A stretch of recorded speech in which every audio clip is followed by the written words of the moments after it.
श्रुतिस्मृतिपुराणानाम् आलयं करुणालयं नमामि भगवत्पादं शङ्करं लोकशङ्करं शङ्कारूपेण मच्चित्तं पङ्कीकृतमभूत्यया किङ्करीयस्य सामाया शङ्कराचार्यमाश्रये प्रह्लादवरदो देवो यो नृसिंहः परो हरिः नृसिंहोपासकं नित्यं तं नृसिंहगुरुं भजे श्री सच्चिदानन्द शिवाविनव्य नृसिंहभारत्यभिधान्यतेन्द्रान् विद्यानिधीन् मन्त्रनिधीन् सदात्मनिष्ठान् भजे मानव शम्भुरूपान् सदात्मध्याननिरतं विषयेभ्यः पराङ्मुखं नौमि शास्त्रेषु निष्णातं चन्द्रशेखर भारतीं विवेकिनं महाप्रज्ञं धैर्यौदार्यक्षमानिधिं सदाभिनवपूर्वं तं विद्यातीर्थगुरुं भजे अज्ञानां जाह्नवीतीर्थं विद्यातीर्थं विवेकिनां वन्दे वेदान्ततत्त्व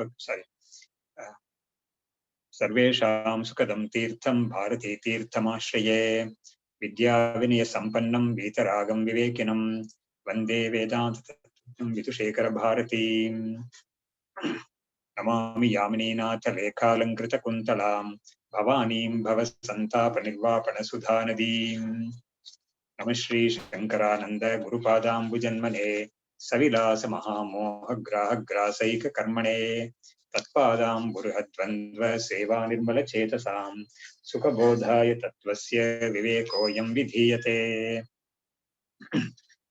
ಇವಾಗ ಈ ಬ್ರಹ್ಮಾನಂದ ಅದರಲ್ಲಿ ಆತ್ಮಾನಂದ ಅಂತ 12ನೇ ಅಧ್ಯಾಯ ಇದೆಯಲ್ಲ, ಅದ್ರ ಮೊದಲ ಶ್ಲೋಕ ಓದ್ತೀನಿ. ನನ್ವೇವಂ ವಾಸನಾನಂದಾತ್ ಬ್ರಹ್ಮಾನಂದಾತ್ ಅಪೀತರಂ ವೇತ್ತು ಯೋಗಿ ನಿಜಾನಂದಂ ಮೂಢಸ್ಯಾತ್ರ ಅಸ್ತಿಕಾ ಗತಿ. ಇಲ್ಲಿ ನಾವು ನಮ್ಮ ಸ್ವರೂಪದ ಒಂದು ಆನಂದ ಅಂತ ಹೇಳ್ತಿದೆಯಲ್ಲ, ಅದನ್ನ ನಾವು ತಿಳ್ಕೊಳ್ಳೋದು ಹೇಗೆ ಅನ್ನೋದನ್ನ ಈ ಅಧ್ಯಾಯದಲ್ಲಿ ಹೇಳ್ತಾ ಬಂದ್ರು. ಇವಾಗ ನಾವು ಲಾಸ್ಟ್ ಕ್ಲಾಸ್ ಅಲ್ಲಿ ನೋಡಿದ ಭಾಗದಲ್ಲಿ ಯೋಗ ಮತ್ತು ವಿಚಾರ, ಅಂದ್ರೆ ಯೋಗ ಅನ್ನೋ ಒಂದು ಸಾಧನೆ, ವಿಚಾರ ಅಂತ ಒಂದು ಸಾಧನೆ, ಎರಡೂ ಸಾಧನೆಗಳು ಕೂಡ ಆತ್ಮಜ್ಞಾನಕ್ಕೆ ಒಂದೇ ರೀತಿಯಲ್ಲಿ ಫಲವನ್ನು ಕೊಡುತ್ತೆ. ಆತ್ಮಜ್ಞಾನ ಎಂಬ ಫಲವನ್ನ ಒಂದೇ ರೀತಿಯಲ್ಲಿ ಎರಡು ಮಾರ್ಗಗಳು ಕೊಡುತ್ತೆ. ಎರಡು ಮಾರ್ಗಗಳು ಕೂಡ ಬೇರೆ ಬೇರೆ ಅಂತ ಯಾತಕ್ಕೆ ಹೇಳ್ಬೇಕಾಗಿದೆ ಅಂತ ಹೇಳಿದ್ರೆ, ಕೆಲವರಿಗೆ ಯೋಗದ ಮಾರ್ಗ ತುಂಬಾ ಸುಲಭವಾಗಿರುತ್ತೆ, ವಿಚಾರದ ಮಾರ್ಗ ಅವರಿಗೆ ಕಷ್ಟವಾಗಿರುತ್ತೆ. ಕೆಲವರಿಗೆ ವಿಪರೀತವಾಗಿ ವಿಚಾರದ ಮಾರ್ಗ ಸುಲಭವಾಗಿರುತ್ತೆ, ಯೋಗ ಮಾರ್ಗ ಅತ್ಯಂತ ಕಷ್ಟವಾಗಿರುತ್ತೆ. ಹಾಗಾಗಿ ಶಾಸ್ತ್ರದಲ್ಲಿ ಎರಡು ರೀತಿಯಾದ ಕೂಡ ಒಂದು ದಾರಿಯನ್ನ ತೋರಿಸ್ಕೊಟ್ಟಿದ್ದಾರೆ. ಯಾರಿಗೆ ಯಾವ್ದು ಅನುಕೂಲವೋ ಅದನ್ನ ಅವರು ಬಳಸಲಿ ಅಂತ ಮಾಡ್ಕೊಟ್ಟಿದ್ದಾರೆ. ಇದನ್ನ ನಾವು ನೋಡ್ತಾ ಇದ್ದಾಗ ಹೋದ ಕ್ಲಾಸ್ ಅಲ್ಲಿ ಏನು ಒಂದು ಯೋಗ ಅನ್ನೋದಕ್ಕೆ ವಿಚಾರ ಅನ್ನೋದು ಮಾರ್ಗಕ್ಕಿಂತ ಯೋಗ ಅನ್ನೋ ಮಾರ್ಗದಲ್ಲಿ ಏನಾದ್ರೂ ವೈಶಿಷ್ಟ್ಯ ಇದೆಯಾ ಅಂತ ಒಂದು ವಿಚಾರವನ್ನು ಮಾಡ್ತಾ ಇದ್ದಾರೆ, ಪ್ರಶ್ನೆ ಮಾಡಿ ವಿಚಾರ ಮಾಡ್ತಾ ಇದ್ದಾರೆ. ಅದನ್ನ 84ನೇ ಶ್ಲೋಕದಲ್ಲಿ ನಾವು ನೋಡಿದ್ವಿ. ಅದನ್ನ ಅಲ್ಲಿಂದ ನಾನು ಮುಂದಕ್ಕೆ ಹೇಳ್ತೀನಿ. 85 ತನಕ ನಾವು ನೋಡಿದ್ವಿ ಲಾಸ್ಟ್ ವೀಕ್ ಅಲ್ಲಿ, ಲಾಸ್ಟ್ ಕ್ಲಾಸ್ ಅಲ್ಲಿ. ಬಟ್ ಇನ್ನು ನಾನು ಏನ್ ಮಾಡ್ತೀನಿ, 84 ಒಂದ್ಸತಿ ಓದಿ ಅಲ್ಲಿಂದ ಮುಂದಕ್ಕೆ ಹೋಗ್ತೀನಿ. ಯೋಗೇಕೋ ಅತಿಶಯಸ್ತೆ ತತ್ ಅತ್ರ ಜ್ಞಾನ ಮುಕ್ತಂ ಸಮಂ ದ್ವಯೋಃ ರಾಗದ್ವೇಷಾದ್ಯಭಾವಶ್ಚ ತುಲ್ಯೋ ಯೋಗಿ ವಿವೇಕಿನೋಃ. ಇದರಲ್ಲಿ ಯೋಗದಲ್ಲಿ ವಿವೇಕ ಅಂದ್ರೆ ವಿಚಾರ, ವಿವೇಕ ಮಾರ್ಗ ಅಂತ ಹೇಳಿದ್ರೆ ವಿಚಾರ ಮಾರ್ಗ ಅಂತ. ಅದರಲ್ಲಿ ಯೋಗ ಮಾರ್ಗಕ್ಕೂ ವಿಚಾರ ಮಾರ್ಗಕ್ಕೂ ಏನ್ ವ್ಯತ್ಯಾಸ ಇದೆ, ಯೋಗ ಮಾರ್ಗ ಅನ್ನೋದ್ರಲ್ಲಿ ಏನು ಹೆಚ್ಚುಗಾರಿಕೆ ಇದೆ ಅಂತ ಒಂದು ಪ್ರಶ್ನೆ ಮಾಡಿ 3 ಆಪ್ಷನ್ಸ್ ಕೊಡ್ತಾ ಇದ್ದಾರೆ. ಒಂದು ಯಾವುದು ಅಂತ ಹೇಳಿದ್ರೆ, ಅತಿಶಯ ಕಿಂ ಅಪರೋಕ್ಷ ಜ್ಞಾನ ಜನಕತ್ವಾತ್ ಉಚ್ಯತೆ. ಅಪರೋಕ್ಷ ಜ್ಞಾನವನ್ನ ಒಂದು ಮಾಡುತ್ತೆ ಯೋಗ ಮಾರ್ಗ ಅನ್ನೋ ಕಾರಣದಿಂದ ಯೋಗ ಮಾರ್ಗ ಅನ್ನೋದು ಹೆಚ್ಚುಗಾರಿಕೆ ಅದ್ರಲ್ಲಿ ಇದೆಯಾ ಅಂತ ಹೇಳ್ತೀಯಾ? ಅಥವಾ ರಾಗದ್ವೇಷಾದಿ ನಿವೃತ್ತಿ ಹೇತುತ್ವಾತ್, ಯೋಗ ಮಾರ್ಗದಲ್ಲಿ ಇರೋನಿಗೆ ರಾಗದ್ವೇಷಗಳಿಗೆಲ್ಲ ನಿವೃತ್ತಿ ಆಗುತ್ತೆ. ಅವನಿಗೆ ರಾಗದ್ವೇಷಗಳಲ್ಲಿ ಅವನಿಗೆ ಒಂದು ತೊಂದರೆಗಳು ಬರೋದಿಲ್ಲ. ಅವನಿಗೆ ಯೋಗದಲ್ಲಿ ಇರೋದ್ರಿಂದ ರಾಗದ್ವೇಷಗಳನ್ನ ಅವನು ತುಂಬಾ ಚೆನ್ನಾಗಿ ಬೇಗ ಅವನು ದಾಟಿ ಹೋಗ್ಬಿಡ್ತಾನೆ ಅಂತ ಒಂದು ಕಾರಣದಿಂದ ನೀನು ಯೋಗ ಮಾರ್ಗವನ್ನ ಹೆಚ್ಚುಗಾರಿಕೆ ಅದ್ರ ಹೆಚ್ಚುಗಾರಿಕೆ ಹೇಳ್ತಾ ಇದೆಯಾ? ಅಥವಾ ಮೂರನೇದು ಯಾವುದು ಅಂತ ಹೇಳಿದ್ರೆ ದ್ವೈತ ಅನುಪಲಬ್ಧಿ ಕಾರಣ ಅಂದ್ರೆ ಕಾರಣತ್ವಾತ್. ದ್ವೈತ ಅನುಪಲಬ್ಧಿ ಅಂತ ಹೇಳಿದ್ರೆ ನಮ್ಗೆ ನಾನಾತ್ವ ಅನ್ನೋದು ತೋರದೇ ಇರುತ್ತೆ. ಯೋಗದಲ್ಲಿ ಸಮಾಧಿಯಲ್ಲಿ ಇರೋವನಿಗೆ ಈ ಹೊರಗಿನ ಪ್ರಪಂಚ ಯಾವುದು ಕೂಡ ಆ ಸಮಯದಲ್ಲಿ ಗೋಚರವಾಗುದಿಲ್ಲ. ಯಾಕಂದ್ರೆ ಕಣ್ಣು ಮುಚ್ಕೊಂಡು ಅವನು ಅಂತಃಕರಣವನ್ನ ಪೂರ್ತಿ ಇಂದ್ರಿಯಗಳನ್ನೆಲ್ಲ ತುಂಬಾ ನಿಗ್ರಹ ಮಾಡ್ಕೊಂಡು ಅವನು ಯೋಗದಲ್ಲಿ ಇರ್ತಾನೆ. ಅವಾಗ ಅವನಿಗೆ ಹೊರಗಿನ ಪ್ರಪಂಚದ ಒಂದು ಭಾನ ಅವನಿಗೆ ಇರೋದಿಲ್ಲ. ಆದ್ರೆ ವಿಚಾರದಲ್ಲಿ ಇರೋವನಿಗೆ ಹೊರಗಿನ ಪ್ರಪಂಚದ ಒಂದು ಭಾನ ಇರುತ್ತೆ. ಯಾಕೆಂದ್ರೆ ಅವನು ಈ ತರ ಕಣ್ಣು ಮುಚ್ಕೊಂಡು ಇಂದ್ರಿಯಗಳನ್ನೆಲ್ಲ ನಿಗ್ರಹ ಮಾಡ್ಕೊಂಡು ಒಂದು ಕಡೆ ಕೂತಿಲ್ಲ. ಅದರಿಂದ ಇವನಿಗೆ ಅದು ಆತರ ಒಂದು ಪ್ರಪಂಚದ ಭಾನ ಇರ್ತಾನೆ ಇರುತ್ತೆ. ಈ ಕಾರಣದಿಂದ ಹೆಚ್ಚುಗಾರಿಕೆ ಹೇಳ್ತಾ ಇದೆಯಾ ಯೋಗ ಮಾರ್ಗಕ್ಕೆ ಅಂತ ಒಂದು ಪ್ರಶ್ನೆ ಮಾಡ್ತಾ ಇದ್ದಾರೆ. ಇವಾಗ ಮಾಡ್ಬಿಟ್ಟು ಮುಂದಕ್ಕೆ ಅಲ್ಲೇ ಕೂಡ ಇಬ್ರಿಗೂ ಕೂಡ ಒಂದು ಆ ಮೂರು ವಿಷಯದಲ್ಲೂ ಕೂಡ ಇಬ್ರಿಗೂ ಕೂಡ ಒಂದು ಸಾಮ್ಯನೇ ಇದೆ. ಒಬ್ರಿಗೆ ಹೆಚ್ಚು ಇನ್ನೊಬ್ರಿಗೆ ಕಡಿಮೆ ಅಂತ ಹೇಳಕ್ ಆಗೋದಿಲ್ಲ ಅನ್ನೋದನ್ನ ಮುಂದಿನ ಶ್ಲೋಕಗಳಿಂದ ಹೇಳ್ಕೊಂಡ್ ಬರ್ತಾ ಇದ್ದಾರೆ. ಇವಾಗ ನ ಪ್ರೀತಿರ್ ವಿಷಯೇಶ್ವಸ್ತಿ ಈ ಪ್ರೇಯಾನ್ ಆತ್ಮೇತಿ ಜಾನತಃ ಕುತೋ ರಾಗ ಕುತೋ ದ್ವೇಷಃ ಪ್ರಾತಿಕೂಲ್ಯಮ ಪಶ್ಯತಃ. ಅಪರೋಕ್ಷ ಜ್ಞಾನವನ್ನ ಕೊಡುತ್ತೆ ಅನ್ನೋದನ್ನ ಮುಂಚೆನೆ ಹೇಳ್ಬಿಟ್ಟಿದ್ರು. ಅದರಿಂದ ಯೋಗ ಮಾರ್ಗದಲ್ಲಿ ಕೂಡ ಅಪರೋಕ್ಷ ಜ್ಞಾನವನ್ನ ಕೊಡುತ್ತೆ. ಯೋಗ ಮಾರ್ಗ ಕೂಡ ವಿಚಾರ ಮಾರ್ಗ ಕೂಡ ಅಪರೋಕ್ಷ ಜ್ಞಾನವನ್ನ ತಂದು ಕೊಡುತ್ತೆ. ಅಪರೋಕ್ಷ ಜ್ಞಾನದ ಮುಖಾಂತರ ಮುಕ್ತಿ. ಹಾಗಾಗಿ ಎರಡಕ್ಕೂ ಆ ವಿಷಯದಲ್ಲಿ ಒಂದು ಸಾಮ್ಯ ಇದೆ. ಆದ್ರೆ ಈ ರಾಗದ್ವೇಷದ ವಿಷಯಕ್ಕೆ ಹೇಳ್ತಾ ಇದ್ದಾರೆ. ನ ಪ್ರೀತಿರ್ ವಿಷಯೇಶ್ವಸ್ತಿ ಪ್ರೇಯಾನ್ ಆತ್ಮೇತಿ ಜಾನತಃ. ವಿಚಾರ ಮಾಡೋನಿಗೆ, ಆತ್ಮವಿಚಾರವನ್ನು ಮಾಡೋನಿಗೆ ಆತ್ಮನಲ್ಲೇ ಹೆಚ್ಚಾದ ಪ್ರೀತಿ, ಅತ್ಯಂತ ಪ್ರೀತಿ ಆತ್ಮನಲ್ಲೇ ಇರೋದು. ಹೊರಗಿನ ವಿಷಯಗಳಲ್ಲಿ ಪ್ರೀತಿ ಇಲ್ಲ. ಯಾಕಂದ್ರೆ ಆತ್ಮನೇ ನಮ್ಗೆ ಎಲ್ಲದರಲ್ಲೂ ನ್ಯಾಚುರಲ್ ಆಗಿ ನಮ್ಗೆ ಪ್ರಿಯತಮವಾದ್ದು ಪ್ರಿಯತಮವಾದ್ದು ಆತ್ಮನೇ ಅಂತ ಒಂದು ತಿಳುವಳಿಕೆ ಅವನಿಗಿದೆ.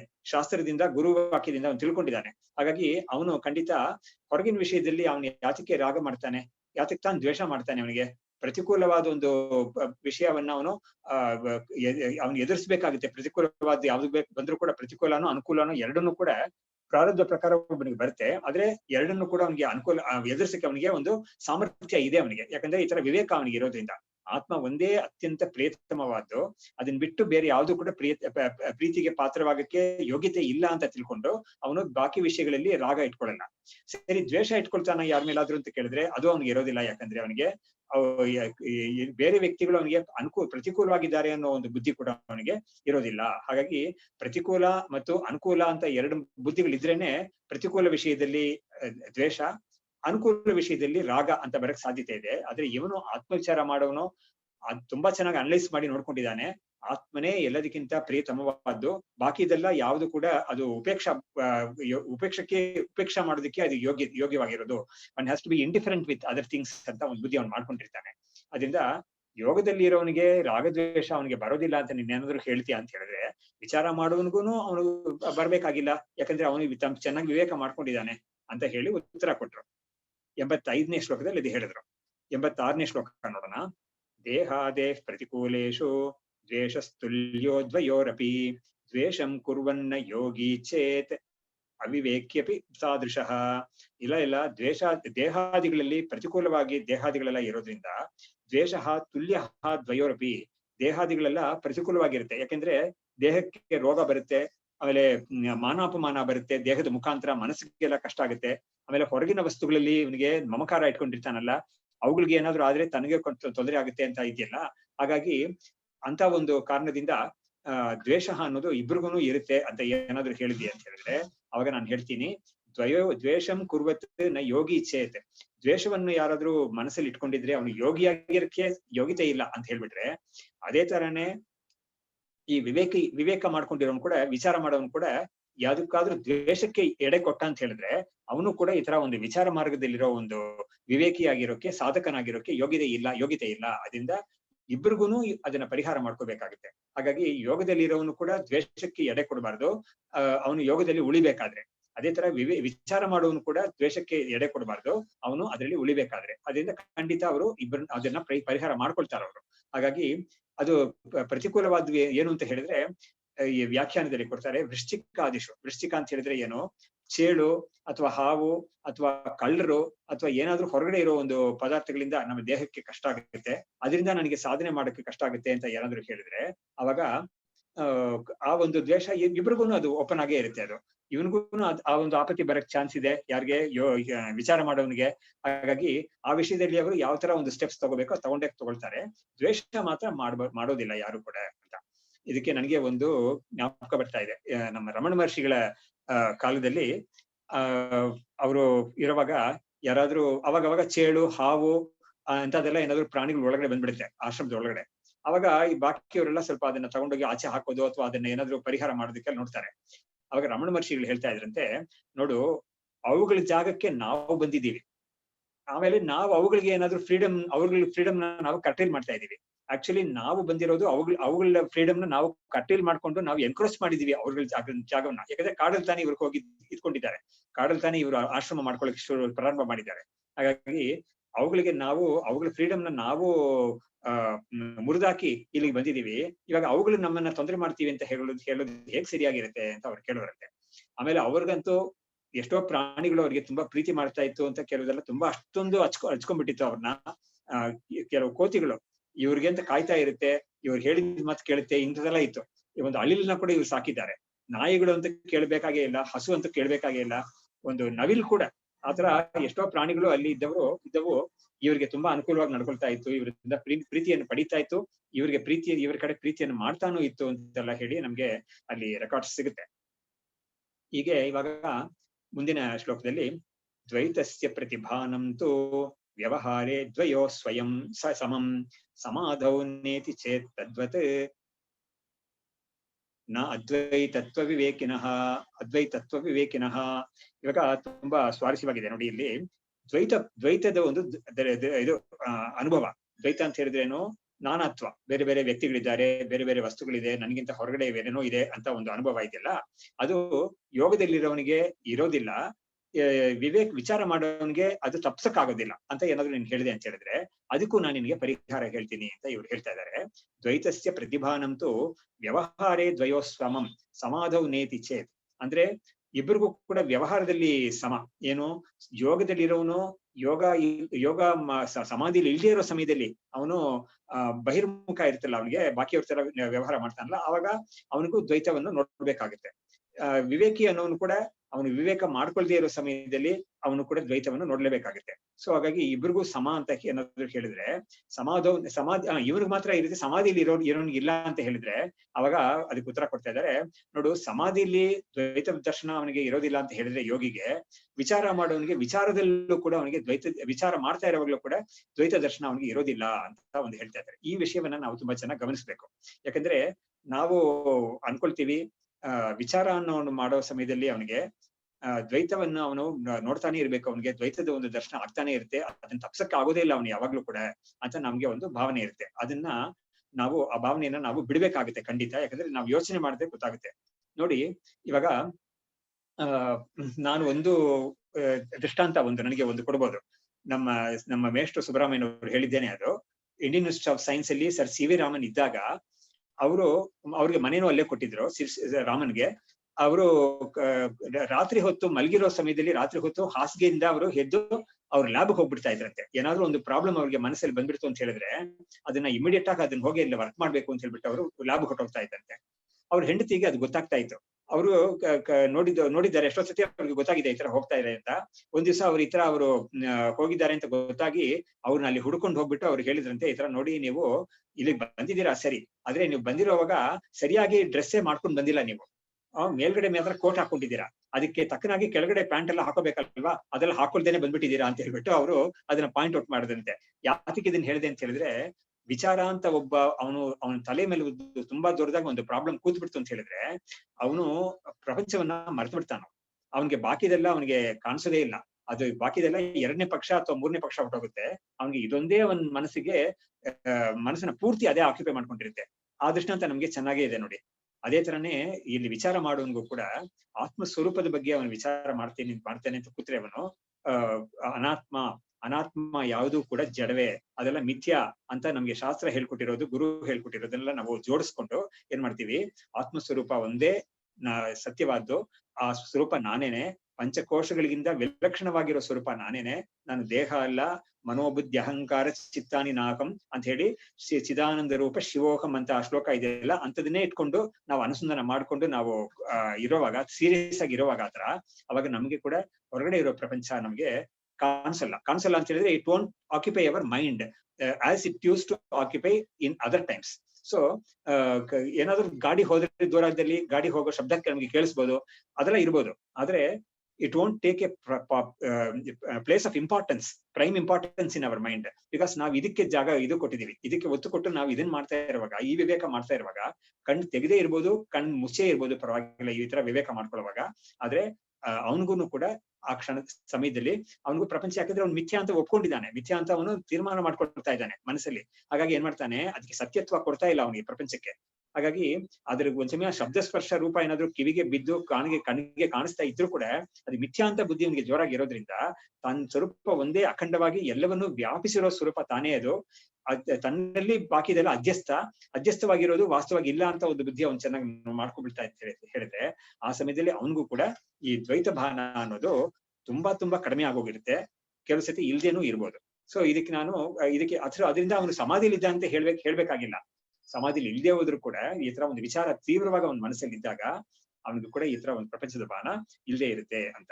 ಸೊ ಇದನ್ನ ನಾವು ಇಲ್ಲಿ ವ್ಯಾಖ್ಯಾನದಲ್ಲಿ ಕೂಡ ಅವ್ರು ತುಂಬಾ ಚೆನ್ನಾಗಿ ಕೊಟ್ಟಿದ್ದಾರೆ.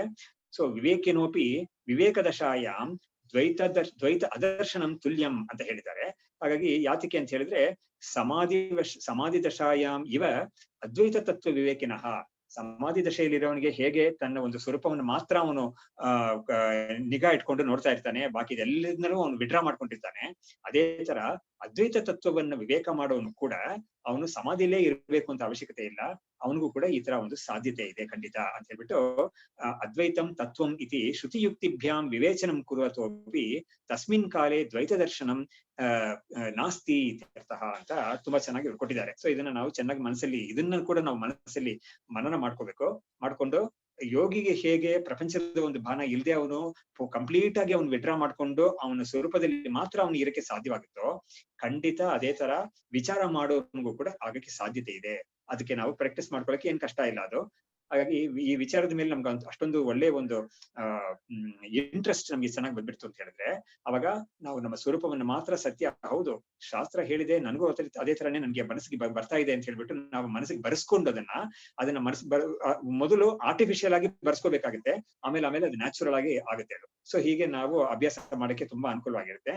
ಇವರು ಅದನ್ನ ತುಂಬಾ ಚೆನ್ನಾಗಿ ಎತ್ತು ತೋರಿಸಿದ್ದಾರೆ. ವಿದ್ಯಾರಣ್ಯರು ಅದನ್ನ ಹೇಳಿದ್ದಾರೆ ನೋಡಿ, ದ್ವೈತಸ್ಯ ಪ್ರತಿಪಾದನಂ ನ ವ್ಯವಹಾರೇ ದ್ವಯೋಹೋ ಸಮಂ ಸಮಾಧೌ ನ ಇತಿ ಚೇತ್, ಸಮಾಧಿಯಲ್ಲಿ ಇರುವಾಗ ಯೋಗಿಗೆ ದ್ವೈತ ಭಾನ ಇಲ್ಲ, ವಿಚಾರ ಮಾಡೋನಿಗೆ ಇರುತ್ತೆ ಅಂತ ನೀನೇನಾದ್ರು ಹೇಳಿದೆ ಅಂತ ಹೇಳಿದ್ರೆ ಇವನ್ಗೂ ಕೂಡ ವಿಚಾರ ಮಾಡೋ ಸಮಯದಲ್ಲಿ ಇವನ್ಗೂ ಕೂಡ ಅದು ಇರೋದಿಲ್ಲ, ಪ್ರಪಂಚವನ್ನು ಮರೆತಿರ್ತಾನೆ ಅಂತ. ನೋಡಿ, ನಾನು ಇದಕ್ಕೆ ಇನ್ನೊಂದು ಕೂಡ ಒಂದು ಉದಾಹರಣೆ ಹೇಳ್ತೀನಿ, ತುಂಬಾ ಚೆನ್ನಾಗಿರೋ ಉದಾಹರಣೆ.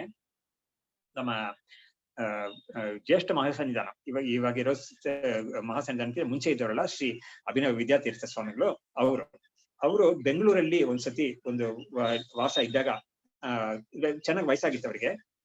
ಮಠದ ಕ್ಯಾಂಪ್ ಎಲ್ಲ ಇಲ್ಲಿ ಬೆಂಗಳೂರು ಸ್ವಲ್ಪ ದಿವಸ ಇದ್ರು. ಅವಾಗ ಬೆಂಗಳೂರು ಮಠದಲ್ಲಿ ಕಾಂಪೌಂಡ್ ಅಲ್ಲಿ ತೆಂಗಿನ ತೋಪಿದೆಯಲ್ಲ, ಅಲ್ಲಿಗೆ ಹೋಗಕ್ಕೆ ಅವ್ರಿಗೆ ಇಷ್ಟ ಆಗ್ತಾ ಇತ್ತಂತೆ. ಅಲ್ಲಿ ಹೋಗ್ಬಿಟ್ಟು ಅಲ್ಲಿ ಒಂದು ಬಂಡೆ ಹತ್ರ ಕೂತ್ಕೊಂಡು ಅವ್ರ ಶಿಷ್ಯರನ್ನ ಒಬ್ಬ ಶಿಷ್ಯರನ್ನ ಇದನ್ನ ಬರೆದಿರೋರು, ಈ ವಿಷಯವನ್ನ ಬರೆದವರು, ಅವ್ರನ್ನ ಕರ್ಕೊಂಡು ಅಲ್ಲಿಗೆ ಹೋಗ್ಬಿಟ್ಟು ಶಂಕರಾಚಾರ್ಯರು ಮಾಡಿರೋ ಬೇಕಾದಷ್ಟು ಸ್ತೋತ್ರಗಳೆಲ್ಲ ಇದೆಯಲ್ಲ ಅದನ್ನೆಲ್ಲ ಓದಕ್ಕೆ ಹೇಳಿದ್ರಂತೆ ಅವ್ರ ಕೈಲಿ. ಫಾರ್ ಎಕ್ಸಾಂಪಲ್ ಬ್ರಹ್ಮಾನುಚಿಂತನಂ ಇಂಥ ಶ್ಲೋಕಗಳು, ಮನೀಷಾ ಪಂಚಕಂ ಇಂಥ ಶ್ಲೋಕಗಳು, ಇಂಥ ಸ್ತೋತ್ರಗಳನ್ನೆಲ್ಲ ಅವ್ರು ಓದಕ್ಕೆ ಹೇಳ್ಬಿಟ್ಟು ಅವ್ರು ಕಣ್ ಮುಚ್ಕೊಂಡು ಕೂತ್ಕೊಂಡು ಕೇಳ್ತಾ ಇದ್ರಂತೆ. ಅವರು ಆತರ ಇವರು ಸ್ವಲ್ಪ ಮುಂದಕ್ಕೆ ಹೋದಾಗ ಈ ಶ್ಲೋಕಗಳೇ ಓದ್ತಾ ಇದ್ದಾಗ ಸಡನ್ ಆಗಿ ಅದ್ರ ಪಕ್ಕದಲ್ಲಿರೋ ಒಂದು ತೆಂಗಿನ ಮರದಿಂದ ಒಂದು ಗರಿ ಜೋರಾಗಿ ಶಬ್ದ ಮಾಡ್ಕೊಂಡು ಹತ್ತಿರದಲ್ಲೇ ಇವರಿಂದ ಒಂದು 2 ಗಜ ದೂರದಲ್ಲಿ ಬಿದ್ದಿದೆ. ಆದ್ರೆ ಗುರುಗಳು ಮಾತ್ರ ಕಣ್ ಮುಚ್ಕೊಂಡೇ ಇದ್ದಾರೆ. ಅವ್ರಿಗೆ ಇದರ ಒಂದು ಗೊತ್ತೇ ಆಗ್ಲಿಲ್ಲ ಅವ್ರಿಗೆ. ಈ ತರ ಆಯ್ತು. ಆಮೇಲೆ ಸ್ವಲ್ಪ ಹೊತ್ತಾದ್ಮೇಲೆ ಎಲ್ಲ ಸ್ತೋತ್ರಗಳು ಮುಗಿದ ಮೇಲೆ ಮುಗೀತು ಅಂತ ಗೊತ್ತಾದ್ಮೇಲೆ ಗುರುಗಳು ಕಣ್ ತೆಗೆದಿದ ತಕ್ಷಣ ಅವ್ರಿಗೆ ಅವ್ರಿಗೆ ಒಂದು ನೋವು ಆಗ್ತಾ ಇರೋ ಒಂದು ಅನುಭವ ಆಗ್ತು.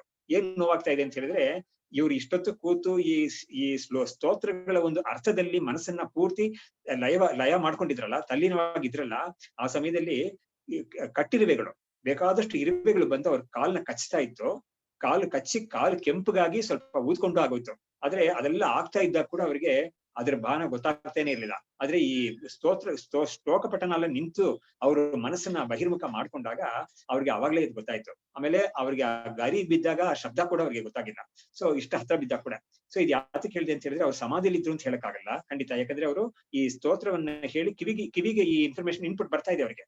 ಇನ್ಪುಟ್ ಬಂದು ಆ ಸ್ತೋತ್ರದಲ್ಲಿರೋ ವಿಷಯದ ಮೇಲೆ ಮನಸ್ಸನ್ನ ಕೊಟ್ಟಿದ್ದಾರೆ, ಅವರು ಅನುಸಂಧಾನ ಮಾಡ್ತಾ ಇದ್ದಾರೆ. So he is doing that only, he is not in ಸಮಾಧಿ, ಬಟ್ ಸ್ಟಿಲ್ ಅವ್ರು ಎಷ್ಟು ಕಾನ್ಸಂಟ್ರೇಟ್ ಮಾಡ್ತಾ ಇದ್ದಾರೆ ಇದ್ರ ಮೇಲೆ ಅಂತ ಹೇಳಿದ್ರೆ, ಅವ್ರಿಗೆ ಅಕ್ಕಪಕ್ಕದಲ್ಲಿ ನಡೆದಿದ್ದು ಒಂದು ದೊಡ್ಡ ಶಬ್ದ ಬಂದಿದ್ದು, ಆಮೇಲೆ ಅವ್ರ ಮೈಯಲ್ಲೇ ಒಂದು ಕಟೀರುಗಳು ಕಚ್ತಾ ಇದ್ದಿದ್ದು, ಎರಡು ಕೂಡ ಅವ್ರಿಗೆ ಗೊತ್ತಾಗಿಲ್ಲ. ಸೊ ಇದರಿಂದ ಕೂಡ ನಮ್ಗೆ ತಿಳ್ಕೊಬಹುದು, ವಿಚಾರ ಮಾಡೋನಿಗೆ ಮನಸ್ಸನ್ನ ಈ ವಿವೇಕದಲ್ಲಿ ಮನಸ್ಸನ್ನ ಡೀಪ್ ಆಗಿ ಅವ್ನು ಕೊಟ್ಟ ಅಂತ ಹೇಳಿದ್ರೆ he is also bound to be unaware of the surroundings. ಇದು ನಾವು ವೇದಾಂತ ವಿಚಾರ ಮಾತ್ರ ಅಲ್ಲ, ಲೋಕದಲ್ಲಿ ಬೇರೆ ಕೂಡ ನಾವು ನೋಡ್ಬೋದು. ಇವಾಗ ನಮ್ಮ ಮನೇಲಿ ಯಾರಾದ್ರೂ ಹುಡುಗ ಕಾಲೇಜ್ ಪರೀಕ್ಷೆಗೆ ಓದ್ತಾ ಇದ್ದಾನೆ, ಸೀರಿಯಸ್ ಆಗಿ ಒಂದು ನಾಳೆ ಸಬ್ಮಿಟ್ ಮಾಡ್ಬೇಕು ಅಂತ ಅದನ್ನ ಕೂತ್ಕೊಂಡು ಮಾಡ್ತಾ ಇದ್ದಾನೆ. ಅವನಿಗೆ ಮನೆಯಲ್ಲಿ ಬೇರೆ ಏನೇನು ನಡೀತಾ ಇದ್ರು ಕೂಡ, ಶಬ್ದಗಳು ಬರ್ತಾ ಇದ್ರು ಕೂಡ, ಯಾರಾದ್ರೂ ಬಂದು ಹೋದ್ರು ಕೂಡ ಅವನಿಗೆ ಅದ್ರ ಮೇಲೆ ನಿಗಾನೇ ಇರೋದಿಲ್ಲ. ಅವನ ಪಾಠಕ್ಕೆ ಅವ್ನು ಮಾಡ್ತಾನೆ ಇರ್ತಾನೆ. ಸೊ ಇದೆಲ್ಲ ನಮ್ಗೆ ಎಕ್ಸಾಂಪಲ್ಸ್ ತುಂಬಾ ಸಿಗುತ್ತೆ ನಮ್ಗೆ ಹುಡ್ಕೊಂಡು ಹೋದ್ರೆ. ಬಟ್ ಈ ವಿಷಯ ನಾವು ಚೆನ್ನಾಗಿ ಯೋಚನೆ ಮಾಡಿ ನೋಡ್ಬೇಕು. ತುಂಬಾ ಚೆನ್ನಾಗಿರೋ ವಿಷಯ ಇವ್ರು ಹೇಳಿರೋದಿಲ್ಲಿ. ಅದ್ವೈತ ವಿವೇಕ ಮಾಡ್ಕೊಳ್ಳೋನ್ಗೆ ಕೂಡ ಈ ತರ ಒಂದು ದ್ವೈತ ಭಾನ ಇಲ್ಲದೆ ಇರೋ ಒಂದು ಸ್ಥಿತಿ ಸಾಧ್ಯತೆ ಇದೆ ಅಂತ ಹೇಳಿದ್ರು. ಇವಾಗ ಮುಂದಕ್ಕೆ 88ನೇ ಶ್ಲೋಕ. ವಿವಕ್ಷ್ಯತೆ ತದಸ್ಮಾಭಿಃ ಅದ್ವೈತಾನಂದ ನಾಮಕೆ ಅಧ್ಯಾಯೇ ಹಿ ತೃತೀಯತಃ ಸರ್ವಮಾಪ್ಯ ಅತಿಮಂಗಳಂ ಅಂತ ಹೇಳಿ ಈ ವಿಷಯವನ್ನ, ಯಾವುದು ಈ ಅದ್ವೈತ ತತ್ವವನ್ನ ವಿವೇಕ ಮಾಡ್ಕೊಂಡಿರೋನಿಗೆ ಪ್ರಪಂಚ ಭಾನ ಇಲ್ಲದೆ ಇರಕ್ಕೆ ಸಾಧ್ಯತೆ ಇದೆ ಅನ್ನೋದನ್ನ ನಾನು ಇನ್ನೊಂದು ಅಧ್ಯಾಯದಲ್ಲಿ, ಮುಂದಿನ ಅಧ್ಯಾಯದಲ್ಲಿ ನಾನು ಅದನ್ನ ಚೆನ್ನಾಗಿ ಹೇಳ್ತೀನಿ ಅದನ್ನ ಅಂತ ಹೇಳ್ಬಿಟ್ಟು ನಮ್ಗೆ ಭರವಸೆ ಕೊಡ್ತಾ ಇದ್ದಾರೆ. ಇದು ತೃತೀಯ 3ನೇ ಅಧ್ಯಾಯ, ಮುಂದಿನ ಅಧ್ಯಾಯನೇ 3ನೇ ಅಧ್ಯಾಯ. ಅಂದ್ರೆ ಮೊದಲನೇ ಅಧ್ಯಾಯ ಈ ಬ್ರಹ್ಮಾನಂದೇ ಇದು ಯಾವುದು 11 ಯೋಗಾನಂದ ಅನ್ನೋದು, 2ನೇದು ಆತ್ಮಾನಂದ ಅನ್ನೋದು, 3ನೇದು ಅದ್ವೈತಾನಂದ ಅನ್ನೋದು ಮುಂದಿನ ಅಧ್ಯಾಯ. ಅದೇ 3ನೇ ಅಧ್ಯಾಯ, ಕೊನೆ 5ರಲ್ಲಿ 3ನೇ ಅಧ್ಯಾಯ ಇದು. ಸೊ ಮುಂದಿಂದು ಅದರಲ್ಲಿ ನಾನು ಹೇಳ್ತೀನಿ ಅಂತ ಇವರು ಹೇಳಿದ. ಮುಂದಕ್ಕೆ ಸದಾ ಪಶ್ಯನ್ ನಿಜಾನಂದಂ ಅಪಶ್ಯನ್ ನಿಖಿಲಂ ಜಗತ್ ಅರ್ಥಾದ್ಯೋಗೀತಿ ಚೇತ್ತರಿಹಿ ಸಂತುಷ್ಟೋ ವರ್ಧತಾಂ ಭವಾನ್. ಇವಾಗ ಹೇಳ್ತಾ ಇದ್ದಾರೆ, ನೋಡು, ಯಾರೊಬ್ಬ ಯಾವಾಗ್ಲೂ ಕೂಡ ಈ ತನ್ನ ಒಂದು ಆತ್ಮಾನಂದ ಸ್ವರೂಪವನ್ನ, ಆತ್ಮದ ಆನಂದವನ್ನ ಅದ್ರ ಮೇಲೆ ನಿಗಾ ಇಟ್ಕೊಂಡು ಪ್ರಪಂಚವನ್ನ ಅವನು ನೋಡದೆ ಇರ್ತಾನೆ ಅಂತ ಹೇಳಿದ್ರೆ, ಅವನು ಹಾಗಿದ್ಕೊಂಡು ಇರೋ ಒಂದು ವಿಚಾರ ಮಾಡೋವನು ಕೂಡ ಅವನು ಅರ್ಥಾತ್ ಯೋಗಿನೇ ಆಗ್ತಾನೆ ಅವನು ಅಂತ ನೀನೇನಾದ್ರು ಹೇಳಿದ್ರೆ, ಹೌದಪ್ಪ ನನಗೂ ಕೂಡ ಅದೇ ಅಭಿಪ್ರಾಯ ಇದೆ, ನೀನ್ ಹೇಳಿದ್ದು ಸರಿಯಾನಗೆ ಇದೆ ಅಂತ ಹೇಳ್ಬಿಟ್ಟು ಅನುಮೋದನೆ ಮಾಡ್ತಾ ಇದ್ದಾರೆ. ಸಂತುಷ್ಟೋ ವರ್ಧತಾಂ ಭವಾನ್ ಅಂತ ಹೇಳ್ಬಿಟ್ಟು. ಸೊ ಈ ಮಾತು ಹೇಳೋದು ಯಾರು ಅಂತ ಹೇಳಿದ್ರೆ ಈ ವಿವೇಕಿ ಹೇಳ್ತಾನಿದ್ರ. ಸೊ ಯೋಗಿ ತರ ಇವನಿಗೂ ಕೂಡ ಇರಕ್ ಸಾಧ್ಯತೆ ಇದೆ ಅನ್ನೋದನ್ನ ಇವನು ಹೇಳ್ತಾನೆ. ಹಾಗಾಗಿ ಇವನು ಕೂಡ ಅರ್ಥಾತ್ ಯೋಗಿನೇ ಇವನು ಕೂಡ ಅಂತ ಹೇಳಿದ್ರೆ ನೋ ಡೌಟ್ ಅಬೌಟ್ ಇಟ್ ಅಂತ ಹೇಳ್ಬಿಟ್ಟು ಅದನ್ನ ಅನುಮೋದನೆ ಮಾಡ್ತಾ ಇದ್ದಾರೆ. ಆಮೇಲೆ ಬ್ರಹ್ಮಾನಂದಾಭಿಧೇ ಗ್ರಂಥೆ ಮಂದಾನುಗ್ರಹ ಸಿದ್ಧಯೇ ದ್ವಿತೀಯಾಧ್ಯಾಯ ಏತಸ್ಮಿನ್ ಆತ್ಮಾನಂದೋ ವಿವೇಚಿತಃ. ಇವಾಗ ಈ ಅಧ್ಯಾಯದ ಕೊನೆಯ ಶ್ಲೋಕ ಇದು. ಬ್ರಹ್ಮಾನಂದ ಅಂತ ಹೆಸರುಳ್ಳ ಈ ಅಧ್ಯಾಯದಲ್ಲಿ ಮಂದ ಅನುಗ್ರಹ ಸಿದ್ಧಯೇ. ಮಂದ ಅಂತ ಹೇಳಿದ್ರೆ ಏನು, ತುಂಬಾ ಮುಖ್ಯಾಧಿಕಾರಿಯಾಗಿಲ್ದೆ ಮಂದಾಧಿಕಾರಿಯಾಗಿದ್ದಾನಲ್ಲ, ಅವನಿಗೆ ಒಂದು ಅನುಗ್ರಹ ಆಗ್ಲಿ ಅಂತ ಹೇಳ್ಬಿಟ್ಟು ಅವನಿಗೆ ಆತ್ಮಾನಂದ ಅನ್ನೋದು ಏನು ಅನ್ನೋದನ್ನ ತೋರಿಸ್ಕೊಟ್ಟಿದ್ದೀವಿ ಇಲ್ಲಿ. ಹಾಗಾಗಿ ಈ ಆತ್ಮಾನಂದ ಅನ್ನೋದು ಖಂಡಿತ ಅವನು ಕೂಡ ಇದನ್ನ ಅಪ್ರಿಶಿಯೇಟ್ ಮಾಡ್ಕೋಬಹುದು. ಈ ಆತ್ಮಾನಂದ ಅನ್ನೋದು ಆಕ್ಚುಲಿ ಮುಂದಿನ ಅಧ್ಯಾಯದಲ್ಲಿ ಹೇಳ್ತಾರೆ ಅವರು, it's only another name for Brahmananda. ಅಷ್ಟೇನೆ. ಬ್ರಹ್ಮಾನಂದ ಅಂತ ಹೇಳ್ಬಿಟ್ರೆ ತುಂಬಾ ಜೋರಾಗಿ ನಿಮ್ಗೆ ಏನಾದ್ರು ಭಯ ಬಂದ್ಬಿಟ್ರೆ, ಆ ಭಯ ಏನ್ ಬೇಡ, ನಿಮ್ಗೆ ಬೇರೆ ರೀತಿಯಲ್ಲಿ ತೋರಿಸ್ಕೊಡ್ತೀನಿ ಅಂತ ಹೇಳ್ಬಿಟ್ಟು ಆತ್ಮಾನಂದವನ್ನ ತೋರಿಸ್ಕೊಟ್ರು. ಈ ಆತ್ಮಾನಂದ ಅನ್ನೋದು ಬ್ರಹ್ಮಾನಂದಕ್ಕಿಂತ ಬೇರೆ ಏನಲ್ಲಪ್ಪ ಅಂತ ಹೇಳ್ಬಿಟ್ಟು ಅವ್ರು ಮುಂದಕ್ಕೆ ಅದನ್ನ ತೋರಿಸ್ತಾರೆ. ಇವಾಗ ಈ ಶ್ಲೋಕದಲ್ಲಿ, ಈ ಅಧ್ಯಾಯದಲ್ಲಿ ಮೊದಲನೇ ಶ್ಲೋಕ ಬಂತಲ್ಲ, ಅದಕ್ಕೆ ಉತ್ತರವಾಗಿ ಅವ್ರು ಕೊನೆಯಲ್ಲಿ ಹೇಳ್ತಾ ಇದ್ದಾರೆ ನೋಡಿ. ಉತ್ತರ ಅಂದ್ರೆ ಅದನ್ನ ಕನ್ಕ್ಲೂಡ್ ಮಾಡಿ ಅದನ್ನು ಅಲ್ಯೂಡ್ ಮಾಡ್ಕೊಂಡು ಹೇಳ್ತಾ ಇದ್ದಾರೆ. ನಾನು ಏವಂ ವಾಸನಾನಂದಾತ್ ಬ್ರಹ್ಮಾನಂದಾದಪಿ ಇತರಂ ವೇತ್ತು ಯೋಗಿ ನಿಜಾನಂದಂ ಮೂಢಸ್ಯ ಅತ್ರ ಅಸ್ತಿಕ್ಕಾಗತಿ. ಸೊ ಹಾಗಾಗಿ ಈ ಮೂಢನಾಗಿರೋನಿಗೆ ಅವನಿಗೆ ಏನ್ ಗತಿ ಅಂತ ಹೇಳಿದ್ರೆ, ನೋಡು ಅವನಿಗೆ ಗತಿ ಇದೆ ಖಂಡಿತ ಅಂತ ಹೇಳ್ಬಿಟ್ಟು ಅವನಿಗೆ ನಾನು ಆತ್ಮಾನಂದವನ್ನ ನಾನು ಇಲ್ಲಿ ಹೇಳಿದ್ದೀನಿ. ಅವನು ಕೂಡ ಖಂಡಿತ ಈ ಆತ್ಮಾನಂದವನ್ನ ಅವನು ಅಪ್ರಿಶಿಯೇಟ್ ಮಾಡ್ಕೋಬಹುದು. ಮಾಡ್ಕೊಂಡು ಅವನು ಕೂಡ ಈ ಆತ್ಮ ಸ್ವರೂಪದ ಒಂದು ಅರಿವನ್ನ ಪಡ್ಕೊಂಡು, ಅಪರೋಕ್ಷವಾದ ಜ್ಞಾನವನ್ನು ಪಡ್ಕೊಂಡು ಮುಕ್ತಿಯನ್ನು ಹೊಂದಬಹುದು ಅಂತ ಹೇಳಿದ್ರು. ಇತಿ ಪಂಚದಶ್ಯಾಂ ಬ್ರಹ್ಮಾನಂದೇ ಆತ್ಮಾನಂದ ಅಂತ ಹೇಳ್ಬಿಟ್ಟು ಅಧ್ಯಾಯವನ್ನ ಇಲ್ಲಿ ಮುಗಿಸಿದ್ರು. ಇವಾಗ ಮುಂದಕ್ಕೆ ಮುಂದಿನ ಅಧ್ಯಾಯ ಓಪನ್ ಆಗ್ತಾ ಇದೆ. ಯೋಗ, ಇದಕ್ಕೆ ಅದ್ವೈತಾನಂದ ಪ್ರಕರಣಂ ಅಂತ ಇದಕ್ಕೆ ಹೆಸರು. ಯೋಗಾನಂದ ಪುರೋಕ್ತೋ ಯಃ ಸ ಆತ್ಮಾನಂದ ಇಷ್ಯತಾಂ ಕಥಂ ಬ್ರಹ್ಮತ್ವಮೇತಸ್ಯ ಸದ್ವಯಸ್ಯೇತಿ ಚೇತ್ ಶೃಣು. ಇವಾಗ ಎತ್ತಾಗ್ಲೇ ಪ್ರಶ್ನೆ ಮಾಡ್ತಾ ಇದ್ದಾರೆ. ಯೋಗಾನಂದ ಪುರಾ ಉಕ್ತಃ, ಯೋಗಾನಂದ ಮುಂಚೆ ಹೇಳಿದೀವಿ ನಾವು. ಯಾವ್ದು ಹೇಳಿದ್ವೋ ಸಹ ಆತ್ಮಾನಂದ ಇಷ್ಯತಾಂ, ಅದನ್ನೇ ಆತ್ಮಾನಂದ ಅಂತ ತಿಳ್ಕೋಬೇಕು. ಕಥಂ, ಹೇಗದು ಅಂತ ಕೇಳಿದ್ರೆ, ಬ್ರಹ್ಮತ್ವಮೇತಸ್ಯ, ಇದನ್ನ ಹೇಗೆ ನೀವು ಬ್ರಹ್ಮತ್ವ ಅಂತ ಹೇಳ್ತೀರಾ ಇದಕ್ಕೆ ಅಂತ ಕೇಳಿದ್ರೆ, ಸದ್ವಯಸ್ಯ, ಸದ್ವಯ ಅಂತ ಹೇಳಿದ್ರೆ ಏನು, ಆತ್ಮನ ಬಿಟ್ಟು ಬೇರೆ ಎಲ್ಲ ಕೂಡ ಇದೆಯಲ್ಲ, ಯಾವುದು ಪ್ರಪಂಚ ಇದೆ, ಶರೀರಾದಿಗಳೆಲ್ಲ ಇದೆ. ಹಾಗಿರುವಾಗ ಬ್ರಹ್ಮ ಅಂತ ಹೇಳ್ಬಿಟ್ರೆ ಎಲ್ಲವನ್ನೂ ಎನ್ಕಂಪಾಸ್ ಮಾಡ್ಕೊಂಡ್ಬಿಡುತ್ತೆ. ಆತ್ಮ ಅಂತ ಹೇಳಿದ್ರೆ ಬಾಕಿದೆಲ್ಲ ಇರುತ್ತೆ, ಇದು ಇದೆ ಅದು ಇದೆ ಅಂತ ಆಗುತ್ತಲ್ಲ. ಅವಾಗ ಹೇಗೆ ನೀವು ಇದನ್ನ ಬ್ರಹ್ಮಾನಂದಕ್ಕೆ ಹೋಲಿಸ್ತೀರಾ ನೀವು ಅಂತ ಕೇಳಿದ್ರೆ ಅದಕ್ಕೆ ನಾನು ಉತ್ತರ ಕೊಡ್ತೀನಿ ಅಂತ ಹೇಳ್ಬಿಟ್ಟು ಮುಂದಿನ ಶ್ಲೋಕದಿಂದ ಹೇಳ್ತಾರೆ. ಇಲ್ಲಿ ನಾವು ಸ್ವಲ್ಪ ನೋಡ್ಬೇಕಾದ ಕೆಲವು ವಿಷಯಗಳಿದೆ. ಏನಂದ್ರೆ ಈ ಆನಂದ ಮೂರು ವಿಧವಾದ ಆನಂದ ಅಂತ ಒಂದು ಹೇಳಿದ್ರು ನೋಡಿ. ಹಿಂದಿನ ಅಧ್ಯಾಯದಲ್ಲಿ 11ನೇ ಅಧ್ಯಾಯದಲ್ಲಿ ಇವಾಗ ನಾನು ಜಸ್ಟ್ ಮುಗಿಸಿದ್ದು 12. ಇವಾಗ 11ನೇ ಅಧ್ಯಾಯದಲ್ಲಿ 11ನೇ ಶ್ಲೋಕ ತಗೊಳ್ಳಿ. ನಾನೊಂದ್ಸತಿ ಅದನ್ನ ಓದ್ಬಿಟ್ಟು ಹೇಳ್ತೀನಿ. ಅದನ್ನ ಪುಸ್ತಕ ಕೈಲಿರೋರು ಅದನ್ನ ಒಂದ್ಸತಿ ನೋಡಿ.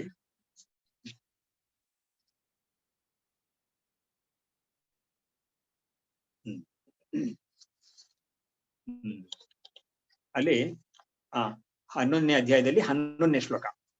ಅದರಲ್ಲಿ ಆನಂದಸ್ತ್ರಿವಿಧೋ ಬ್ರಹ್ಮಾನಂದೋ ವಿದ್ಯಾಸುಖಂ ತಥಾ ವಿಷಯಾನಂದ ಇತ್ಯಾದೌ ಬ್ರಹ್ಮಾನಂದೋ ವಿವಿಚ್ಯತೆ ಅಂತ ಹೇಳಿದ್ರು. ಆನಂದ 3 ವಿಧವಾಗಿದೆ.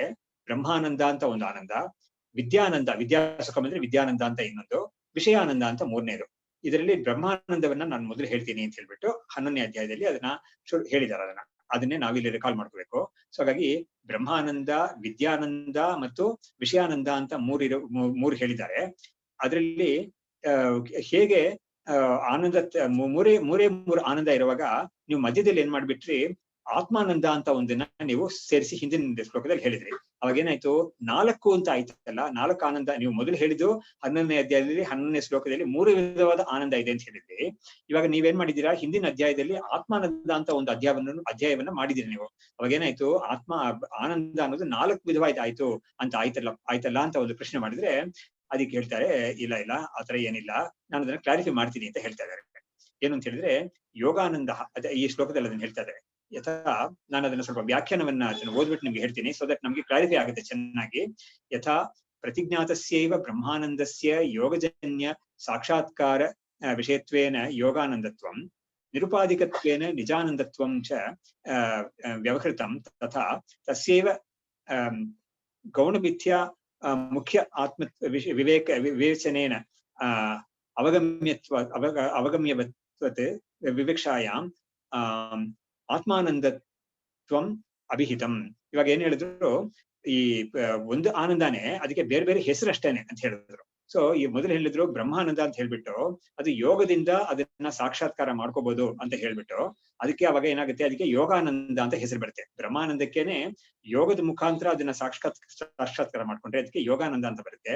ನಿರುಪಾಧಿಕವಾಗಿರೋ ಚೈತನ್ಯ ಸ್ವರೂಪದಿಂದ ಅದ್ರ ಮುಖಾಂತರ ನಾವು ತಿಳ್ಕೊಳ್ತೀವಿ ಅಂತ ಹೇಳಿದ್ರೆ ಅದಕ್ಕೆ ತನ್ನ ನಿಜಾನಂದ, ಅದೇ ಆತ್ಮಾನಂದ ಅಂತ ಬರುತ್ತೆ, ಅದಕ್ಕೆ ಹೆಸರು ಬರುತ್ತೆ ಅಂತ ಹೇಳ್ಬಿಟ್ಟು ಅವಾಗ ಈ ಆತ್ಮಾನಂದ ಅಂತ ಹೇಳಿದ್ಮೇಲೆ ಏನ್ ಮಾಡಿದ್ರು, 3 ವಿಧವಾದ ಆತ್ಮ ಇದೆ ಅಂತ ಒಂದು ಹೇಳಿದ್ರು. ನೀವು ಅದನ್ನ ಜ್ಞಾಪಕ ಮಾಡ್ಕೋಬೇಕು. ಇವಾಗ ನಾವು ಹಿಂದಿನ ಅಧ್ಯಾಯದಲ್ಲಿ ನೋಡಿದ್ದೀವಿ, ಗೌಣಾತ್ಮ, ಮುಖ್ಯಾತ್ಮ ಮತ್ತು ಮಿಥ್ಯಾತ್ಮ.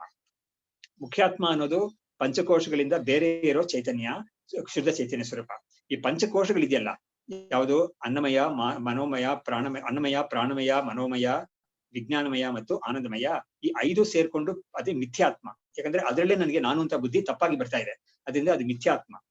ಗೌಣಾತ್ಮ ಅನ್ನೋದು ಹೊರಗಡೆ ಇರೋ ತನ್ನ ಒಂದು ಹೆಂಡತಿ, ಮಕ್ಕಳು, ಆಮೇಲೆ ಆಸ್ತಿ ಅಂತೆಲ್ಲ ಹೇಳ್ಕೊಳ್ತಾನಲ್ಲ, ಅದೆಲ್ಲ ಗೌಣಾತ್ಮ ಅಂತ. ಹಾಗಾಗಿ ಈ ತರ 3 ವಿಧವಾದ ಆನಂದ ಹೇಳಿದ್ರಲ್ಲ, ಅದನ್ನ ವಿವೇಚನೆ ಮಾಡಿ ಮುಖ್ಯ ಆನಂದ ಒಂದೇನೆ ಸತ್ಯ ಸರಿಯಾದ ಆನಂದ ಅಂತ ತಿಳ್ಕೊಂಡಾಗ ಅವಾಗ ಅದೇ ಆತ್ಮಾನಂದ ಅಂತ ಅದಕ್ಕೆ ಹೆಸರು ಬರುತ್ತೆ ಅಂತ ಇವಾಗ ಕ್ಲಾರಿಫೈ ಮಾಡಿದ್ರು. ಹಾಗಾಗಿ ಆತ್ಮಾನಂದ ಅನ್ನೋದು ಏನು ಬ್ರಹ್ಮಾನಂದದಿಂದ ಬೇರೆ ಅಲ್ಲ, ಅದು ಬ್ರಹ್ಮಾನಂದವೇ ಅದು ಕೂಡ. ಆದ್ರೆ ಇದನ್ನ ಅಪ್ರೋಚ್ ಮಾಡೋ ರೀತಿ ಮಾತ್ರ ಸ್ವಲ್ಪ ಬೇರೆ ಆಗಿರುತ್ತೆ ಇದು ಅಂತ ಹೇಳ್ಬಿಟ್ಟು, ಈ 3 ವಿಧವಾದ ಆನಂದದಲ್ಲಿ ಈ ಗೌಣಾತ್ಮ ಮತ್ತು ಮಿಥ್ಯಾತ್ಮ ಎರಡನ್ನೂ ಕೂಡ ಬಿಟ್ಟು ಮುಖ್ಯಾತ್ಮ ಅಂತ ಯಾವ್ದು ಇದೆಯಲ್ಲೋ ಅದನ್ನ ಮಾತ್ರ ತಿಳ್ಕೊಂಡು ನಾನು ವಿವೇಚನೆ ಮಾಡಿ ಅದನ್ನ ತಿಳ್ಕೊಳ್ತೀನಿ ಅಂತ ಹೇಳಿದಾಗ ಏನಾಯ್ತು, ಅದಕ್ಕೆ ಆತ್ಮಾನಂದ ಅಂತ ಹೆಸರು ಬರುತ್ತೆ. ಆತ್ಮ ಬ್ರಹ್ಮ ಅನ್ನೋದು ಖಂಡಿತ 2 ಬೇರೆ ಬೇರೆ ಅಲ್ವಲ್ಲ, ಅದರಿಂದ ಅದಕ್ಕೆ ಕೂಡ ಬ್ರಹ್ಮಾನಂದ ಅಂತ ಹೆಸರು ಬರೋದ್ರಲ್ಲಿ ಏನು ತಪ್ಪೇ ಇಲ್ಲ ಅಂತ ಹೇಳಿದ್ರು. ಸೊ ಹೀಗೆ ನಾನು ಇದನ್ನ ಸ್ವಲ್ಪ ಈ ಕ್ಲಾರಿಫಿಕೇಶನ್ ಕೊಟ್ಟಿದ್ದು ಈ ಮೊದಲನೇ ಶ್ಲೋಕವನ್ನ ನಾವು ಅಂಡರ್ಸ್ಟ್ಯಾಂಡ್ ಮಾಡ್ಕೋಬೇಕು ಕರೆಕ್ಟ್ ಆಗಿ ಅನ್ನೋ ಉದ್ದೇಶದಿಂದ ನಾನು ಹೇಳಿದೆ. ಇವಾಗ ಮುಂದಕ್ಕೆ ಆಕಾಶಾದಿ ಸ್ವದೇಹಾಂತಂ ತೈತಿರೀಯ ಶ್ರುತೀರಿತಂ ಅನ್ಯತ್ ಆನಂದಾದ್ವೈತ ಬ್ರಹ್ಮತಾ ತತಃ. ಹಾಗಾಗಿ ಈ ತೈತ್ರಿಯ ಉಪನಿಷತ್ತಲ್ಲಿ ಆತ್ಮ ಸ್ವರೂಪವನ್ನ ಅಥವಾ ಬ್ರಹ್ಮ ಸ್ವರೂಪವನ್ನ ತಿಳ್ಕೊಳಕ್ಕೆ ಅವ್ರೇನ್ ಮಾಡಿದ್ರು, ಮೊದಲು ಶಿಕ್ಷಾವಲ್ಲಿ ಅಂತ ಒಂದಿದೆ, ಅದು ಇವಾಗ ನಮ್ಗೆ ಪ್ರಕೃತ ಅಲ್ಲ. ಎರಡನೇದು ಆನಂದವಲ್ಲಿ ಅಂತ ಒಂದು, ಮೂರನೇದು ಭೃಗುವಲ್ಲಿ ಅಂತ. ಈ ಆನಂದವಲ್ಲಿ ಅನ್ನೋದ್ರಲ್ಲಿ ಏನ್ ಮಾಡಿದ್ರು, ಈ ಪ್ರಪಂಚ ಸೃಷ್ಟಿ ಆಗೋದು ಹೇಗೆ ಅಂತ ಹೇಳುವಾಗ ಆತ್ಮನ ಆಕಾಶ ಸಂಭೂತ ಆಕಾಶಾದ್ವಾಯು ಅಂತ ಹೇಳ್ಬಿಟ್ಟು ಬ್ರಹ್ಮದಿಂದ ಆಕಾಶ ಅನ್ನೋದು ಉತ್ಪತ್ತಿ ಆಯ್ತು, ಆಕಾಶದಿಂದ ವಾಯು ಅನ್ನೋದು ಅಂತ ಹೇಳ್ಬಿಟ್ಟು ಪಂಚಭೂತ ಕ್ರಮ, ಪಂಚಭೂತಗಳಿಂದ ಪಂಚಭೌತಿಕ ಪ್ರಪಂಚ ಉತ್ಪತ್ತಿ, ಇದೆಲ್ಲ ಹೇಳಿದ್ರಲ್ಲಿ. ಸೊ ಇವಾಗ ಹೇಳ್ತಾ ಇದ್ದಾರೆ ಆಕಾಶಾದಿ ಸ್ವದೇಹಾಂತಂ. ಅಲ್ಲಿ ಹೇಗ್ ಬರುತ್ತೆ ಅಂತ ಹೇಳಿದ್ರೆ ಪೃಥಿವ್ಯ ಓಷಧಯ ಓಷಧಿಭ್ಯೋನ್ನಂ ಅನ್ನಾತ್ ಪುರುಷಃ ಅಂತ ಬರುತ್ತೆ. ಅಂದ್ರೆ ಆಕಾಶದಿಂದ ವಾಯು, ವಾಯುವಿಂದ ಅಗ್ನಿ, ಅಗ್ನಿಯಿಂದ ಜಲ, ಜಲದಿಂದ ಪೃಥ್ವಿ, ಪೃಥ್ವಿಯಿಂದ ಔಷಧಿಗಳು, ಔಷಧಿಗಳು ಅಂದ್ರೆ ಗಿಡ ಮರಗಳು, ಅವುಗಳಿಂದ ಅದರ ಅನ್ನದಿಂದ ಏನಾಗುತ್ತೆ ಪುರುಷ ಹುಟ್ಟುತ್ತಾನೆ. ಅಂದ್ರೆ ಆ ಅನ್ನವನ್ನ ಸೇವಿಸಿ ಈ ಅನ್ನಮಯ ಕೋಶವಾಗಿರೋ ಸಮೇತ ಇರೋ ಒಂದು ವ್ಯಕ್ತಿಯನ್ನ ತಂದೆ ಅನ್ನೋನು ತಂದೆ ತಾಯಿ ಉತ್ಪತ್ತಿ ಮಾಡ್ತಾರೆ. ಹಾಗಾಗಿ ಆ ಔಷಧಿ ವನಸ್ಪತಿಗಳಿಂದ ಪುರುಷ ಅನ್ನೋ ಉತ್ಪತ್ತಿ ಆಗುತ್ತೆ ಅಂತೆಲ್ಲ ಹೇಳಿದ್ರಲ್ಲಿ ಹೇಳುತ್ತೆ ಆ ಉಪನಿಷತ್ತಲ್ಲಿ. ಸೊ ಆಕಾಶಾದಿ ಸ್ವದೇಹ ಅಂತ, ಅದೇ ಆಕಾಶ ಅನ್ನೋ ಪಂಚಭೂತಗಳಿಂದ ಪ್ರಾರಂಭ ಆಗಿ ತನ್ನ ಒಂದು ದೇಹದವರೆಗೂ ಇರೋದನ್ನ ತೈತ್ರಿಯ ಶ್ರುತಿ ಇರಿತಂ, ತೈತ್ರಿಯ ಶ್ರುತಿಯಲ್ಲಿ ಹೇಳಿರೋ ಜಗತ್ತಿದೆಯಲ್ಲ, ಅದು ಜಗತ್ ನಾಸ್ತಿ ಅನ್ಯತ್ ಆನಂದಾತ್ ಅದ್ವೈತ ಬ್ರಹ್ಮತಾ ತತಃ. ಅದು ಈ ಜಗತ್ತು ಯಾವ್ದು ಸೃಷ್ಟಿಯಾಗಿರೋ ಜಗತ್ತು ಅಂತ ಹೇಳ್ತಾ ಇದ್ದಾರಲ್ಲ, ಹೇಳಿದ್ಯಲ್ಲ, ಅದು ಬ್ರಹ್ಮದಿಂದ ಬೇರೆ ಅಲ್ಲ ಅಂತ ಹೇಳ್ತಾ ಇದ್ದಾರೆ. ಹೇಳ್ಬಿಟ್ಟು ಯಾತಕ್ಕೆ ಅಂತ ಕೇಳಿದ್ರೆ ಅಲ್ಲೇನೆ ಈ ತೈತ್ರಿ ಉಪನಿಷತ್ತಲ್ಲೇನೆ ಇದು ಈ ಪಂಚಭೂತಗಳು, ಆಮೇಲೆ ಪಂಚಭೂತಗಳಿಂದ ಭೌತಿಕ ಪ್ರಪಂಚ, ಈ ದೇಹ ಅದೆಲ್ಲ ಉತ್ಪತ್ತಿ ಆಗೋದು ಆನಂದವಲ್ಲಿಯಲ್ಲಿ ಹೇಳಿದ್ರು. ಮೂರನೇ ವಲ್ಲಿ ಆದ ಭೃಗುವಲ್ಲಿಯಲ್ಲಿ ಈ ಆತ್ಮನನ್ನ ಅಂದ್ರೆ ಈ ಬ್ರಹ್ಮವನ್ನ ತಿಳ್ಕೊಳ್ಳೋದು ಹೇಗೆ ಅನ್ನೋದಕ್ಕೆ ಅದಕ್ಕೊಂದು ಯೋಗ ಅಂದ್ರೆ ಒಂದು ವಿಚಾರ ಮೆಥಡ್ ಹೇಳಿದ್ರಲ್ಲಿ. ಅಲ್ಲಿ ಹೇಳುವಾಗ ಭೃಗುರ್ವೈ ವಾರುಣಿಹಿ ವರುಣಂ ಪಿತರಂ ಉಪಸಸಾರ. ಈ ಭೃಗುವನ್ನ ಅವನು ವರುಣನ ತಂದೆ, ಅವನು ಮಗ ಏನ್ ಮಾಡ್ತಾನೆ, ತಂದೆ ಹತ್ರ ಹೋಗಿ ನನಗೆ ಬ್ರಹ್ಮವನ್ನ ತಿಳಿಸ್ಕೊಡಿ, ಹೇಳ್ಕೊಡಿ ನನಗೆ ಅಂತ ಕೇಳ್ತಾನೆ. ಅವಾಗ ಅವ್ರು ಏನ್ ಮಾಡ್ತಾರೆ, ಅನ್ನಂ ಪ್ರಾಣಂ ಚಕ್ಷುಶ್ರೋತ್ರಂ ಮನೋವಾಚಮಿತಿ ಅಂತ ಹೇಳ್ಬಿಟ್ಟು ಈ ಪಂಚಕೋಶಗಳಿದೆಯಲ್ಲ, ಆ ಪಂಚಕೋಶಗಳ ಮುಖಾಂತರನೇ ನೀನು ನಿನ್ನ ಆತ್ಮಸ್ವರೂಪವನ್ನ ಬ್ರಹ್ಮಸ್ವರೂಪವನ್ನ ತಿಳ್ಕೋಬಹುದು ಅಂತ ಹೇಳ್ಬಿಟ್ಟು ಇನ್ನೊಂದು ಎಕ್ಸ್ಟ್ರಾ ಇನ್ಫಾರ್ಮೇಶನ್ ಅವ್ನಿಗೆ ಕೊಡ್ತಾರೆ. ಏನು ಅಂತ ಹೇಳಿದ್ರೆ for him to work upon. ಏನು ಅಂದ್ರೆ ಯಥೋವಾ ಇಮಾನಿ ಭೂತಾನಿ ಜಾಯಂತೆ ಏನ ಜಾತಾನಿ ಜೀವಂತಿ ಯತ್ ಪ್ರಯಂತಿ ಅಭಿಸಂವಿಶಂತಿ ತದ್ ಬ್ರಹ್ಮ ತದ್ ವಿಜಿಜ್ಞಾಸಸ್ವ ಅಂತ ಹೇಳ್ಬಿಟ್ಟು ಅದ ಬ್ರಹ್ಮವನ್ನ ಯಾಕಂದ್ರೆ ಇವನು ಬ್ರಹ್ಮವನ್ನು ತಿಳಿಸ್ಕೊಡಿ ಅಂತ ಕೇಳಿದ. ಅದಕ್ಕೆ ಅವ್ರು ಏನ್ ಮಾಡಿದ್ರು, ಬ್ರಹ್ಮದ ಲಿಂಗವನ್ನು ತೋರಿಸ್ಕೊಟ್ರು. ಬ್ರಹ್ಮಕ್ಕೆ ಲಿಂಗ ಏನು ಅಂತ ಹೇಳಿದ್ರೆ ಯಾವ್ದ್ರಿಂದ ಈ ಪ್ರಪಂಚ ಉತ್ಪತ್ತಿ ಆಗುತ್ತೋ, ಯಾವ್ದ್ರಲ್ಲಿ ಸ್ಥಿತವಾಗಿರುತ್ತೋ, ಎಲ್ಲಿ ಲಯವಾಗುತ್ತೋ ಅದು ಬ್ರಹ್ಮ ಅಂತ ತಿಳ್ಕೊ, ಅದನ್ನ ವಿಚಾರ ಮಾಡಿ ನೀನು ಅಂತ ಹೇಳ್ಬಿಟ್ಟು ಅವನಿಗೆ ಈ ವಿಚಾರ ಮಾಡಕ್ಕೆ ಮಾರ್ಗ ಏನ್ ತೋರಿಸ್ಕೊಟ್ರು, ಈ ಅನ್ನಮಯ ಪ್ರಾಣಮಯ ಅದನ್ನೆಲ್ಲ ಒಂದೊಂದಾಗಿ ಅನಲೈಸ್ ಮಾಡಿ ನೀನು ಈ ಬ್ರಹ್ಮವನ್ನ ತಿಳ್ಕೊಬಹುದು ಅಂತ ಹೇಳ್ಬಿಟ್ಟು. ಎಷ್ಟು ಚೆನ್ನಾಗಿದೆ ನೋಡಿ, ಅವ್ನು ಕೇಳಿದ್ದು ಬ್ರಹ್ಮವನ್ನ ತಿಳಿಸ್ಕೊಡಿ ಅಂತ, ಆದ್ರೆ ಇವ್ರು ಹೇಳ್ತಾ ಇರೋ ಮಾರ್ಗ ಏನು ಅಂತ ಹೇಳಿದ್ರೆ ನಿನ್ನ ಒಂದು ಪರ್ಸನಾಲಿಟಿ ಇದೆಯಲ್ಲ ಅದನ್ನೇ ನೀನು ಅನಲೈಸ್ ಮಾಡಿ ನೋಡು, ಅವಾಗ ನಿನ್ಗೆ ಬ್ರಹ್ಮ ಗೊತ್ತಾಗುತ್ತೆ ಅಂತ ಹೇಳ್ಬಿಟ್ಟು ಜೊತೆಗೆ ಈ ಒಂದು ಇನ್ಫಾರ್ಮೇಶನ್ ಕೊಟ್ಟಿದ್ದಾರೆ, ಯಾವ್ದ್ರಿಂದ ಪ್ರಪಂಚ ಎಲ್ಲ ಉತ್ಪತ್ತಿ ಆಗುತ್ತೋ ಅಂತ ಯಥೋವಾಯಿ ಮಾನಿ ಭೂತಾನಿ ಹೇಳ್ತಿದ್ರು. ಅವಾಗ ಏನಾಯ್ತು ಅಂತ ಹೇಳಿದ್ರೆ ನಮ್ಗೆ ನೋಡಿದ್ರೆ ಇದರಲ್ಲಿ from the known to the unknown ಅಂತ ಅದೇ ನಮ್ಗೆ ದಾರಿ ಅಂತ ಗೊತ್ತಾಗ್ತಾ ಇದೆ. ಈ ಉಪನಿಷತ್ತು ಅದನ್ನೇ ನಮ್ಗೆ ಪ್ರಿಸ್ಕ್ರೈಬ್ ಮಾಡ್ತಾ ಇದೆ. ನಿನ್ಗೆ ಗೊತ್ತಿಲ್ಲ ನಿನ್ಗೆ ಬ್ರಹ್ಮ ಖಂಡಿತ ಗೊತ್ತಿಲ್ಲದೆ ಇರೋ ಬ್ರಹ್ಮವನ್ನ ನೀನ್ ತಿಳ್ಕೊಳಕ್ಕೆ ನಿನ್ಗೆ ಗೊತ್ತಿರೋ ಕೆಲವು ವಿಷಯಗಳಿದೆಯಲ್ಲ ಅದ್ರ ಮುಖಾಂತರನೇ ನೀನ್ ತಿಳ್ಕೊಬಹುದು ಅಂತ ಹೇಳ್ಬಿಟ್ಟು ಅನ್ನಮಯ ಪ್ರಾಣಮಯ ಅಂತೆಲ್ಲ ಹೇಳ್ಬಿಟ್ಟು ಅವ್ನಿಗೆ ಅದ್ರ ಮುಖಾಂತರ ನೀನು ತಿಳ್ಕೊ ಇದನ್ನ ಅಂತ ಹೇಳ್ಕೊಟ್ರು. ಅವಾಗ ಇವನೇನ್ ಮಾಡ್ತಾನೆ ಅಂದ್ರೆ ಅವ್ರು ಯಥೋವಾ ಇಮಾನಿ ಭೂತಾನಿ ಅಂತ ಹೇಳಿದ್ರಲ್ಲ, ಆ ಒಂದು ಫಾರ್ಮುಲಾನ ಅವನು ಇದಕ್ಕೆಲ್ಲ ಅಪ್ಲೈ ಮಾಡಿ ನೋಡ್ತಾನೆ. ಯಾವ್ದಕ್ಕೆ, ಅನ್ನಮಯ ಕೋಶಕ್ಕೆ ಅಪ್ಲೈ ಮಾಡಿ ನೋಡ್ತಾನೆ. ಮಾಡಿದಾಗ ಈ ಶರೀರ ಅನ್ನೋದು ಖಂಡಿತ ಈ ಅನ್ನದಿಂದ ಬರುತ್ತೆ ಅನ್ನೋದಕ್ಕೆ ಅವನಿಗೆ ಅರಿವು ಮಾಡ್ಕೊಳ್ತಾನೆ. ಆಮೇಲೆ ಶರೀರ ಅನ್ನೋದು ಇರ್ಬೇಕಾದ್ರೂ ಕೂಡ ಈ ಅನ್ನ ಅನ್ನೋದು ಬೇಕಾಗುತ್ತೆ. ಆಮೇಲೆ ಶರೀರ ಅನ್ನೋದು ಹೋದ್ರೂ ಕೂಡ ಅದು ಪೃಥ್ವಿ ಅನ್ನೋ ತತ್ವಕ್ಕೆ ಹೋಗಿ ಸೇರುತ್ತೆ ಅಂತ ತಿಳ್ಕೊಳ್ತಾನೆ. ಆದ್ರೆ ಅವನಿಗೆ ಸಮಾಧಾನ ಆಗುದಿಲ್ಲ, ಯಾಕೆಂದ್ರೆ ಬ್ರಹ್ಮ ಅನ್ನೋದು ವಿಕಾರ ಆಗದೆ ಇರೋ ಒಂದು ವಸ್ತು, ಆದ್ರೆ ಈ ಅನ್ನ ಅನ್ನೋದು ವಿಕಾರ ಆಗ್ತಾನೆ ಈ ಶರೀರ ಆಗುತ್ತೆ. ಹಾಗಾಗಿ ಈ ಒಂದು ಅನ್ನಮಯ ಕೋಶದಿಂದ ಅನ್ನಮಯ ಕೋಶವನ್ನ ನಾನು ಬ್ರಹ್ಮ ಅಂತ ತಿಳ್ಕೊಳ್ಳೋಕೆ ಸರಿ ಆಗೋದಿಲ್ಲ ಅಂತ ಹೇಳ್ಬಿಟ್ಟು ಮತ್ತೆ ತಂದೆ ಹತ್ರ ಹೋಗ್ತಾನೆ. ತಂದೆ ಮತ್ತೆ ಅವನಿಗೆ ವಿಚಾರ ಮಾಡಿ ನೀನು ಅಂತ ತಿರ್ಗಾ ಹೇಳಿ ಕಳಿಸ್ತಾರೆ. ಅವಾಗ ಅವನ್ ಏನ್ ಮಾಡ್ತಾನೆ, ಪ್ರಾಣಮಯಕ್ಕೆ ಇದೇ ತರ ಪ್ರಾಣಮಯ ಮನೋಮಯ ವಿಜ್ಞಾನಮಯ ಎಲ್ಲ ನೋಡ್ಕೊಂಡಾಗ ಎಲ್ಲದ್ರಲ್ಲೂ ಕೂಡ ವಿಕಾರ ಇರ್ತಾ ಇದೆ, ಅದು ಜಡವಾಗಿದೆ ಅಂತ ಗೊತ್ತಾಗ್ತಾ ಇದೆ. ಬ್ರಹ್ಮ ಆತರ ಇರಕ್ ಸಾಧ್ಯವಿಲ್ವಲ್ಲ ಅಂತ ಹೇಳ್ಬಿಟ್ಟು ಅವನ್ ಏನ್ ಮಾಡ್ತಾನೆ, ಕೊನೆಯಲ್ಲಿ ಆನಂದಮಯ ಕೋಶಕ್ಕೆ ಬಂದಾಗ ಆನಂದಾಧ್ಯೇವ ಕಲ್ಯುಮಾನಿ ಭೂತಾನಿ ಜಾಯತೆ ಅಂತ ಹೇಳ್ಬಿಟ್ಟು ಈ ಆನಂದಮಯ ಕೋಶದಲ್ಲಿ ಹಿಂದಿನ ಅಧ್ಯಾಯದಲ್ಲಿ ಅಂದ್ರೆ ಈ ಆನಂದವಲ್ಲಿ ಅಂತ ಇದೆಯಲ್ಲ, ಅಲ್ಲಿ ಆನಂದಮಯ ಕೋಶವನ್ನ ವಿಶ್ಲೇಷಣೆ ಮಾಡಿ ತೋರಿಸುವಾಗ ಅದರಲ್ಲಿ ಒಂದು ಅಂಶ ಇರುತ್ತೆ, ಬ್ರಹ್ಮಪುಚ್ಛಂ ಪ್ರತಿಷ್ಠಾ ಅಂತ ಬರುತ್ತೆ. ಬ್ರಹ್ಮವೇ ಈ ಆನಂದಕ್ಕೆ, ಲೋಕದಲ್ಲಿ ನಮ್ಗೆ ಏನೇನು ಆನಂದ ಸಿಗುತ್ತೋ ಆ ಆನಂದಕ್ಕೆಲ್ಲ ಅಧಿಷ್ಠಾನವಾಗಿರೋದು ಬ್ರಹ್ಮ ಅಂತ ಅಲ್ಲಿ ಹೇಳಿರುತ್ತೆ. ಅವಾಗ ಏನಾಯ್ತು, ಇವನ್ ಕ್ವೆಸ್ಟ್ ಅನ್ನಮಯ ಕೋಶದಿಂದ ಪ್ರಾರಂಭ ಆಗಿದ್ದು ಆನಂದಮಯ ಕೋಶದ ತನಕ ಬಂದು, ಆನಂದಮಯ ಕೋಶದಲ್ಲಿ ಆ ಆನಂದಮಯಕ್ಕೆ ಒಂದು ಅಧಿಷ್ಠಾನವಾಗಿರೋ ಬ್ರಹ್ಮ ಇದೆಯಲ್ಲ, ಬ್ರಹ್ಮ ಪುಚ್ಚಂ ಪ್ರತಿಷ್ಠಾ ಅಂತ ಹೇಳಿದಾರಲ್ಲ, ಆ ಪುಚ್ಚ ಬ್ರಹ್ಮವನ್ನ ತಿಳ್ಕೊಂಡಾಗ ಇವನಿಗೆ ಇದೇ ನನ್ನ ಸ್ವರೂಪ ಅಂತ ಗೊತ್ತಾಯ್ತು, ಇದೇ ಬ್ರಹ್ಮ ಸ್ವರೂಪ ಅಂತಾನು ಗೊತ್ತಾಯ್ತು. ಅವನಿಗೆ ಜಿಜ್ಞಾಸೆ ಅಲ್ಲೇ ಮುಗಿದೋಯ್ತು, ಅವನಿಗೆ ಬ್ರಹ್ಮಜ್ಞಾನಿ ಆಗೋಗ್ಬಿಡ್ತಾನೆ ಅವಾಗ. ಸೊ ಹೀಗೆ ಒಂದು ಕ್ರಮ ಅಲ್ಲಿ ಹೇಳಿದ್ದಾರೆ. ಅದನ್ನ ನಾವು ಮನಸ್ಸಲ್ಲಿ ಇಟ್ಕೊಂಡು ಇಲ್ಲಿರೋ ಶ್ಲೋಕಗಳನ್ನ ನಾವು ನೋಡ್ಬೋದು. ಸೊ ಆಕಾಶಾದಿ ಸ್ವದೇಹಾಂತಂ ತೈತಿರೀಯ ಶ್ರುತಿರಿತಂ ಜಗತ್ ನಾಸ್ತಿ ಅನ್ಯತ್, ಅದು ಆನಂದ ಅದ್ವೈತ ಬ್ರಹ್ಮತ ತತಃ. ಅದರಿಂದ ಈ ಆನಂದ ಸ್ವರೂಪ ಇದೆಯಲ್ಲ ಬ್ರಹ್ಮಾನಂದ ಅಂತ, ಅದರಿಂದ ಆನಂದವಾದ ಬ್ರಹ್ಮದಿಂದ ಈ ಪ್ರಪಂಚ ಅನ್ನೋದು ಬೇರೆ ಅಲ್ಲ.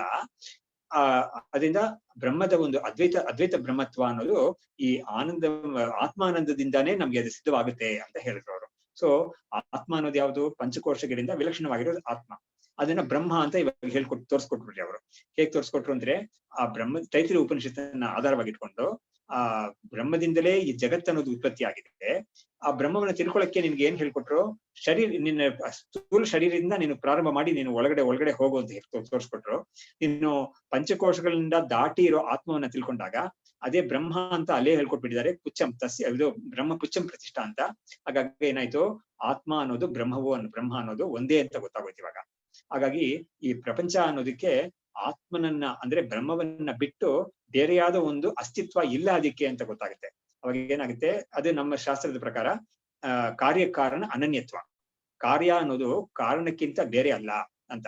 ಆಮೇಲೆ ಕಾರ್ಯ ಅನ್ನೋದು ಮಿಥ್ಯ, ಕಾರಣ ಅನ್ನೋದು ಮಾತ್ರ ಸತ್ಯ. ಇದೆಲ್ಲ ಇವರು ಮುಂದಿನ ಕೆಲವು ಶ್ಲೋಕಗಳಲ್ಲಿ ತೋರಿಸ್ಕೊಡ್ತಾರೆ ನಮ್ಗೆ. ತುಂಬಾ ಸ್ವಾರಸ್ಯವಾಗಿರೋ ವೇದಾಂತ ವಿಚಾರ ಇದೆಲ್ಲ. ಇವಾಗ ನಾನು ಮುಂದಿನ ಶ್ಲೋಕ ಓದ್ತೀನಿ. ಆನಂದಾದೇವ ತಜ್ಜಾತಂ ತಿಷ್ಠತ್ಯಾನಂದ ಏವ ತತ್ ಆನಂದ ಏವ ಲೀನಂ ಚೇತ್ ಲೀನಂ ಚ ಇತ್ಯುಕ್ತಾನಂದ ಕಥಂ ಪೃಥಕ್. ಹಾಗಾಗಿ ಅಲ್ಲಿ ವಾಕ್ಯ ಹೇಗ್ ಬರುತ್ತೆ ಅಂತ ಹೇಳಿದ್ರೆ, ಆನಂದಾಧ್ಯೇವ ಖಲ್ ವಿಮಾನಿ ಭೂತಾನಿ ಜಾಯಂತೆ ಆನಂದೇನ ಜಾತಾನಿ ಜೀವಂತಿ ಆನಂದಂ ಪ್ರಯಂತಿ ಅಭಿಸಂವಿಶಂತೀತಿ ಅಂತ ಬರುತ್ತೆ ಅದು. ಹಾಗಾಗಿ ಆನಂದದಿಂದಲೇ ಈ ಪ್ರಪಂಚ ಎಲ್ಲವೂ ಉತ್ಪತ್ತಿ ಆಗುತ್ತೆ, ಆನಂದದಲ್ಲೇ ಈ ಪ್ರಪಂಚ ಸ್ಥಿತವಾಗಿರುತ್ತೆ, ಈ ಪ್ರಪಂಚ ಆನಂದದಲ್ಲೇ ಲೈವ್ ಆಗುತ್ತೆ ಅಂತ ವಾಕ್ಯ ಬರುತ್ತೆ. ಅದನ್ನೇ ಇಲ್ಲಿ ಹೇಳ್ತಾ ಇದ್ದಾರೆ. ಆನಂದಾದೇವ ತಜ್ಜಾತಂ, ಈ ಪ್ರಪಂಚ ಅನ್ನೋದು ಆನಂದದಿಂದಲೇ ಉತ್ಪತ್ತಿ ಆಗಿರೋದು. ತಿಷ್ಠತಿ ಆನಂದೇ ಏವ, ಅದು ಉತ್ಪತ್ತಿ ಆಗಿರೋ ಪ್ರಪಂಚ ಸ್ಥಿತಿ ಇರ್ಬೇಕಲ್ಲ, ಅದಕ್ಕೆ ಸ್ಥಿತಿ ಕಾಲದಲ್ಲಿ ಎಲ್ಲಿರುತ್ತೆ ಅಂತ ಹೇಳಿದ್ರೆ ಆನಂದದಲ್ಲೇ ಸ್ಥಿತವಾಗಿರುತ್ತೆ.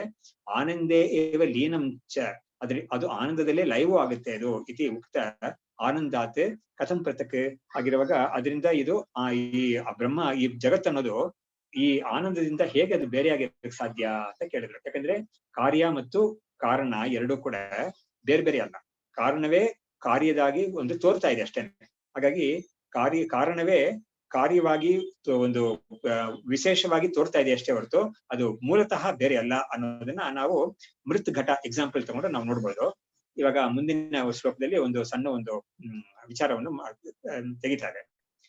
ಕುಲಾಲಾದ್ ಘಟ ಉತ್ಪನ್ನೋ ಭಿನ್ನಶ್ಚೇತಿ ನ ಶಂಕತಾಂ ಮೃದ್ವದೇಶ ಉಪಾದಾನಂ ನಿಮಿತ್ತಂ ನ ಕುಲಾಲವತ್ ಅಂತ.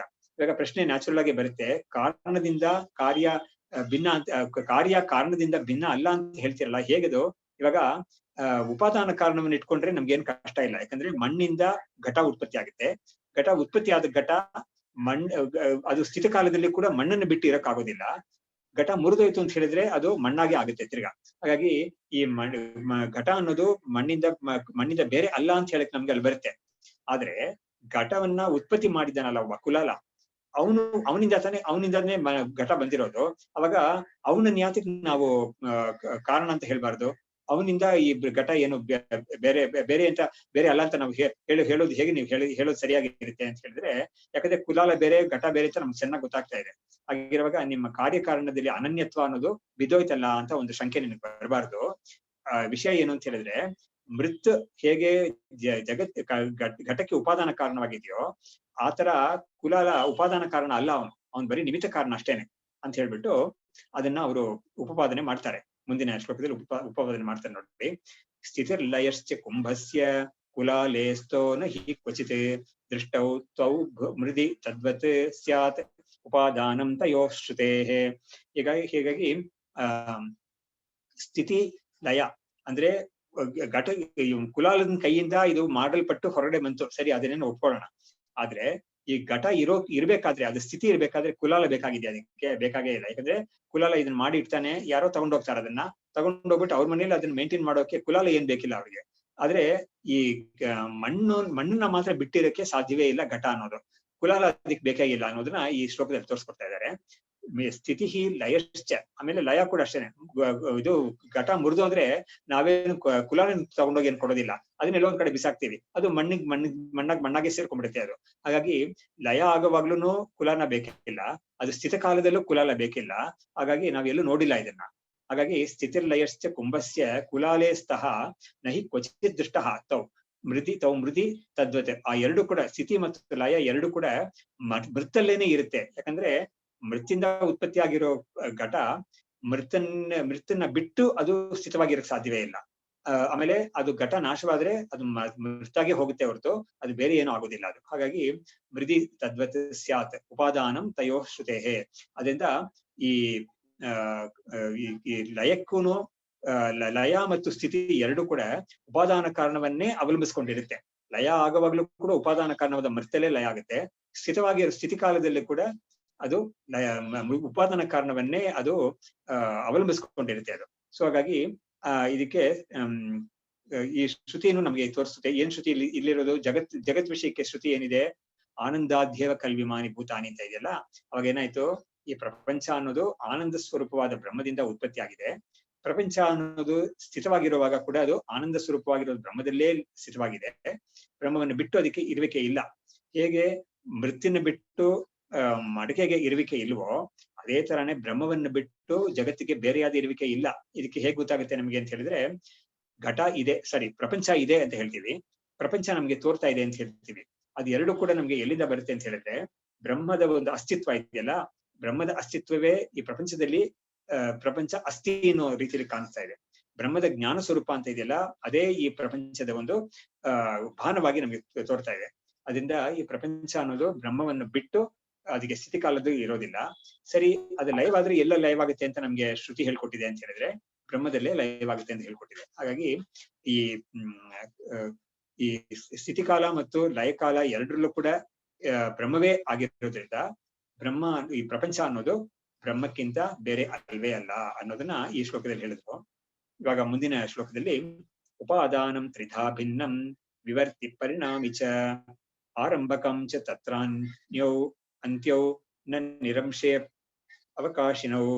ಇವಾಗ ಈ ಕಾರಣ ಅಂತ ಹೇಳಿದಿಲ್ಲ, ಈ ಕಾರಣ ಅನ್ನೋದನ್ನ 3 ತರ ಕಾರಣವಾಗಿ ಹೇಳ್ತಾರೆ ಅಂತ ಹೇಳ್ಬಿಟ್ಟು, ಉಪಾದಾನ ಕಾರಣ ಅಂತ ಉಪಾದಾನ ಕಾರಣ ಅದು 3 ತರ ಇರಕ್ ಸಾಧ್ಯತೆ ಇದೆ.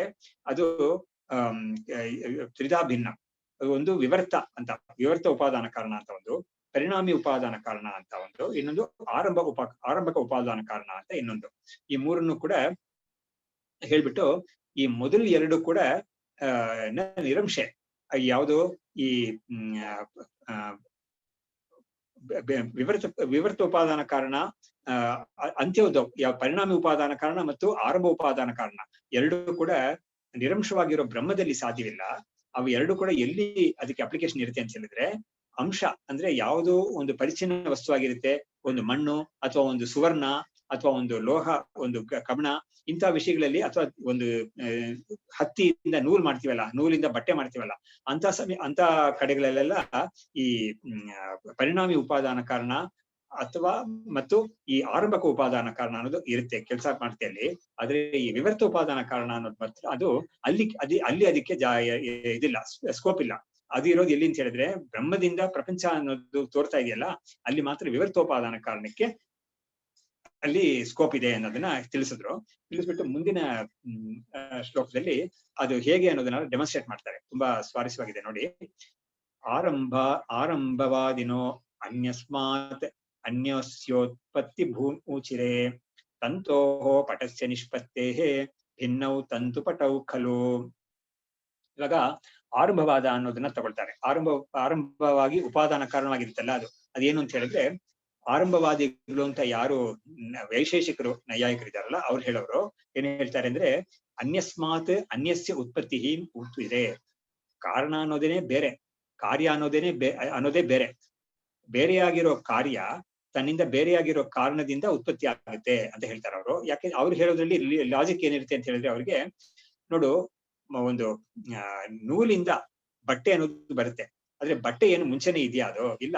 ನೂಲ್ ಮೊದಲು ಇರ್ಬೇಕು, ಆಮೇಲೆ ಬಟ್ಟೆ ಅನ್ನೋದು ಉತ್ಪತ್ತಿ ಆಗಿರ್ಬೇಕು. ಅವಾಗ ನೂಲು ಬಟ್ಟೆ ಬೇರೆ ಬೇರೆ ತಾನೆ. ಅವಾಗ ನಾವು ಯಾತಕ್ಕೆ ಹೇಗ್ ನಾವು ಕಾರ್ಯಕಾರಣ ಅನನ್ಯತ್ವ ಹೇಳಕ್ಕಾಗುತ್ತೆ ಅಂತ ಹೇಳ್ಬಿಟ್ಟು ಅವರು ಹೀಗೆ ಅವರು ಒಂದು ಮೆಥಡ್ ನ ಅವ್ರು ಹೇಳ್ತಾರೆ. ಸೊ ಹೀಗೆ ಕಾರಣ ಅನ್ನೋದು ತನ್ನಿಂದ ಬೇರೆಯಾಗಿರೋ ಕಾರ್ಯ ಅನ್ನೋದು ತನ್ನಿಂದ ಬೇರೆಯಾಗಿರೋ ಒಂದು ಕಾರಣವನ್ನ ಅಪೇಕ್ಷಿಸುತ್ತೆ. ಯಾವುದು? ಇಲ್ಲಿ ಬಟ್ಟೆ ಅನ್ನೋದು ಸೀರೆನೋ ಪಂಚೆನೋ ತಗೊಳ್ಳೋಣ, ಅದು ನೂಲು ತನ್ನಿಂದ ಬೇರೆಯಾಗಿರೋ ನೂಲು ಅನ್ನೋದನ್ನ ಅಪೇಕ್ಷೆ ಮಾಡುತ್ತೆ ಮೊದಲು. ಅದಿದ್ರೇನೆ ಇದು ಉತ್ಪತ್ತಿ ಆಗಕ್ಕೆ ಸಾಧ್ಯ. ಅದೇ ತರ ನೂಲು ಅನ್ನೋದು ಕೂಡ ತನ್ನಿಂದ ಬೇರೆಯಾಗಿರೋ ಬಟ್ಟೆಯನ್ನ ಅದು ಉತ್ಪತ್ತಿ ಮಾಡುತ್ತೆ. ಅದು ಹಾಗಾಗಿ ಅಲ್ಲಿಂದನೇ ಬರುತ್ತೆ ಅದು. ಹಾಗಾಗಿ ಎರಡು ಕೂಡ ಒಂದು ಅಂತ ಹೇಳಕ್ ಬರೋದೇ ಇಲ್ಲ ಅಂತ ಹೇಳ್ಬಿಟ್ಟು ವಿರುದ್ಧ ಪರಿಣಾಮತ್ವಾದಿ ವಿರುದ್ಧ ಕ್ರಿಯಾವತ್ವ ಅಂತ ಅಂದ್ರೆ ಇದಕ್ಕೆ ಒಂದು ಡೆಫಿನೇಷನ್ ಕೊಡ್ತಾ ಇದ್ದಾರೆ. ತನ್ನಿಂದ ಬೇರೆಯಾಗಿರೋ ಒಂದು ಪರಿಣಾಮತ್ವ ಉಂಟಾಗುತ್ತೆ ಅಂದ್ರೆ ನೋಡಿ, ಇವಾಗ ನೂಲು ಅನ್ನೋದು ಬಟ್ಟೆಯಾಗಿ ಪರಿಣಮಿಸುತ್ತೆ ಅಂತ ಹೇಳಿದ್ರೆ ಏನು? ಬಟ್ಟೆಯಾಗಿದ್ದು ಉತ್ಪತ್ತಿ ಆಗುತ್ತೆ ಅದು. ಆದ್ರೆ ಬಟ್ಟೆ ಅನ್ನೋದು ಕೂಡ ಮೊದಲು ಬಟ್ಟೆ ಆಗಿರ್ಲಿಲ್ಲ, ನೂಲಾಗಿತ್ತು. ನೂಲೇ ಇವಾಗ ಬಟ್ಟೆ ಆಗ್ತಾ ಇದೆ ಅಂತ. ಇವಾಗ ಏನಾಯ್ತು? ಎರಡು ಕೂಡ ಒಂದು ಅಂತ ಹೇಳಕ್ ಬರೋದೇ ಇಲ್ಲ ಅಂತ ಹೇಳ್ಬಿಟ್ಟು ಆರಂಭವಾದಿಗಳು ಹಾಗೆ ಹೇಳ್ತಾರೆ. ಇವಾಗ ಪರಿಣಾಮವಾದ ಅಂತ ಇನ್ನೊಂದಿದೆಯಲ್ಲ, ಅದಕ್ಕೆ ಅವ್ರು ಕೊಡೋದು ಏನು ಅಂತ ಹೇಳಿದ್ರೆ, ಹಾಲು ಮೊಸರಾಗೋದು, ಆಮೇಲೆ ಒಂದು ಮಣ್ಣು ಅನ್ನೋದು ಮಡಕೆ ಆಗೋದು, ಆಮೇಲೆ ಸುವರ್ಣ ಅನ್ನೋದು ಆಭರಣ ಆಗೋದು.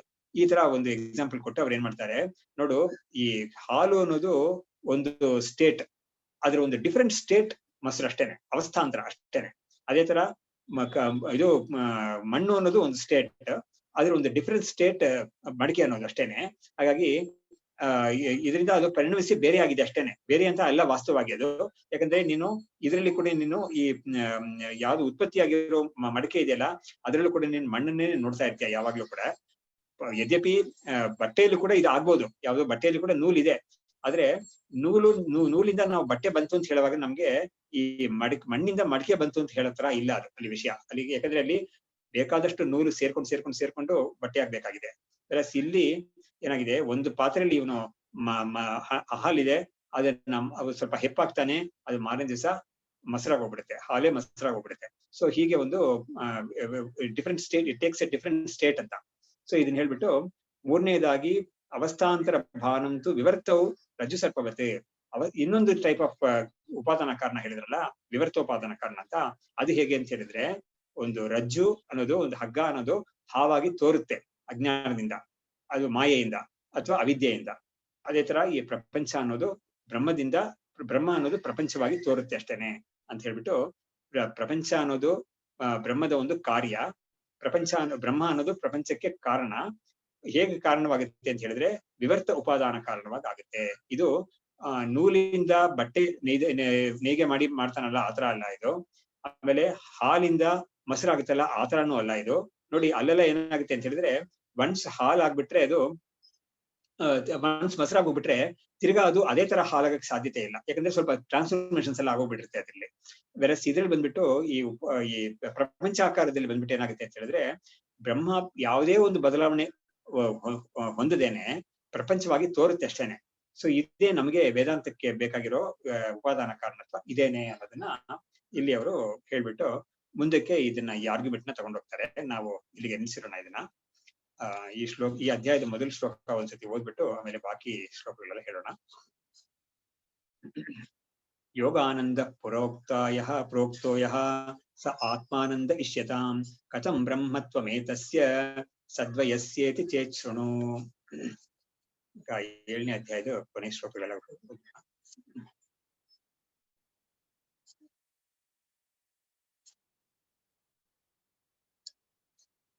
ಕೃತಕೃತ್ಯತಯಾ ತೃಪ್ತಃ ಪ್ರಾಪ್ಯತಯಾ ಪುನಃ ತೃಪ್ಯನ್ನೇವಂ ಸ್ವಮಾನಸಾ ಮನ್ಯತೆಸೌ ನಿರಂತರಂ. ಧನ್ಯೋಹಂ ನಿತ್ಯಂ ಸ್ವಾತ್ಮಾನಮಂಜಸಾ ವೇದ್ಮಿ. ಧನ್ಯೋಹಂ ಬ್ರಹ್ಮಾನಂದೋ ವಿಭಾತಿ ಮೇ ಸ್ಪಷ್ಟಂ. ಧನ್ಯೋಹಂ ದುಃಖಂ ಸಾಂಸಾರಿಕಂ ನ ವೀಕ್ಷ್ಯೇದ್ಯ. ಧನ್ಯೋಹಂ स्वस्य अज्ञानं पलायितं क्वापि धन्योऽहं कर्तव्यं मे न विद्यते किञ्चित् धन्योऽहं प्राप्तव्यं सर्वमद्य सम्पन्नं धन्योऽहं सप्तेर्मे कोपमा भवेल्लोके धन्योऽहं धन्यो धन्यः पुनः पुनर्धन्यः अहो पुण्यं फलितं दृढम् अस्य पुण्यस्य सम्पत्तेः अहो वयम् अहो शास्त्रम् अहो गुरुः अहो ज्ञानम् अहो सुखम् तृप्तिदीपमिमं नित्यं येन संददते बुधाः ब्रह्मानन्दे नित्यन्तः ते तृप्यन्ति निरन्तरम् नमः श्री शंकरानंद गुरुपादाम्बुजन्मने सविलास महामोहग्राहग्रासैककर्मणे तत्पादाम्बुर्हद्वन्द्व सेवा निर्मल चेतसां सुखबोधाय तत्त्वस्य विवेकोऽयं विधीयते श्रुतिस्मृतिपुराणानाम् आलयं करुणालयं नमामि भगवत्पादं शङ्करं लोकशङ्करं विद्याविनयसम्पन्नं वीतरागं विवेकिनं वन्दे वेदान्ततत्त्वज्ञं विदुषेखरभारतीम् ओम तत्सत्।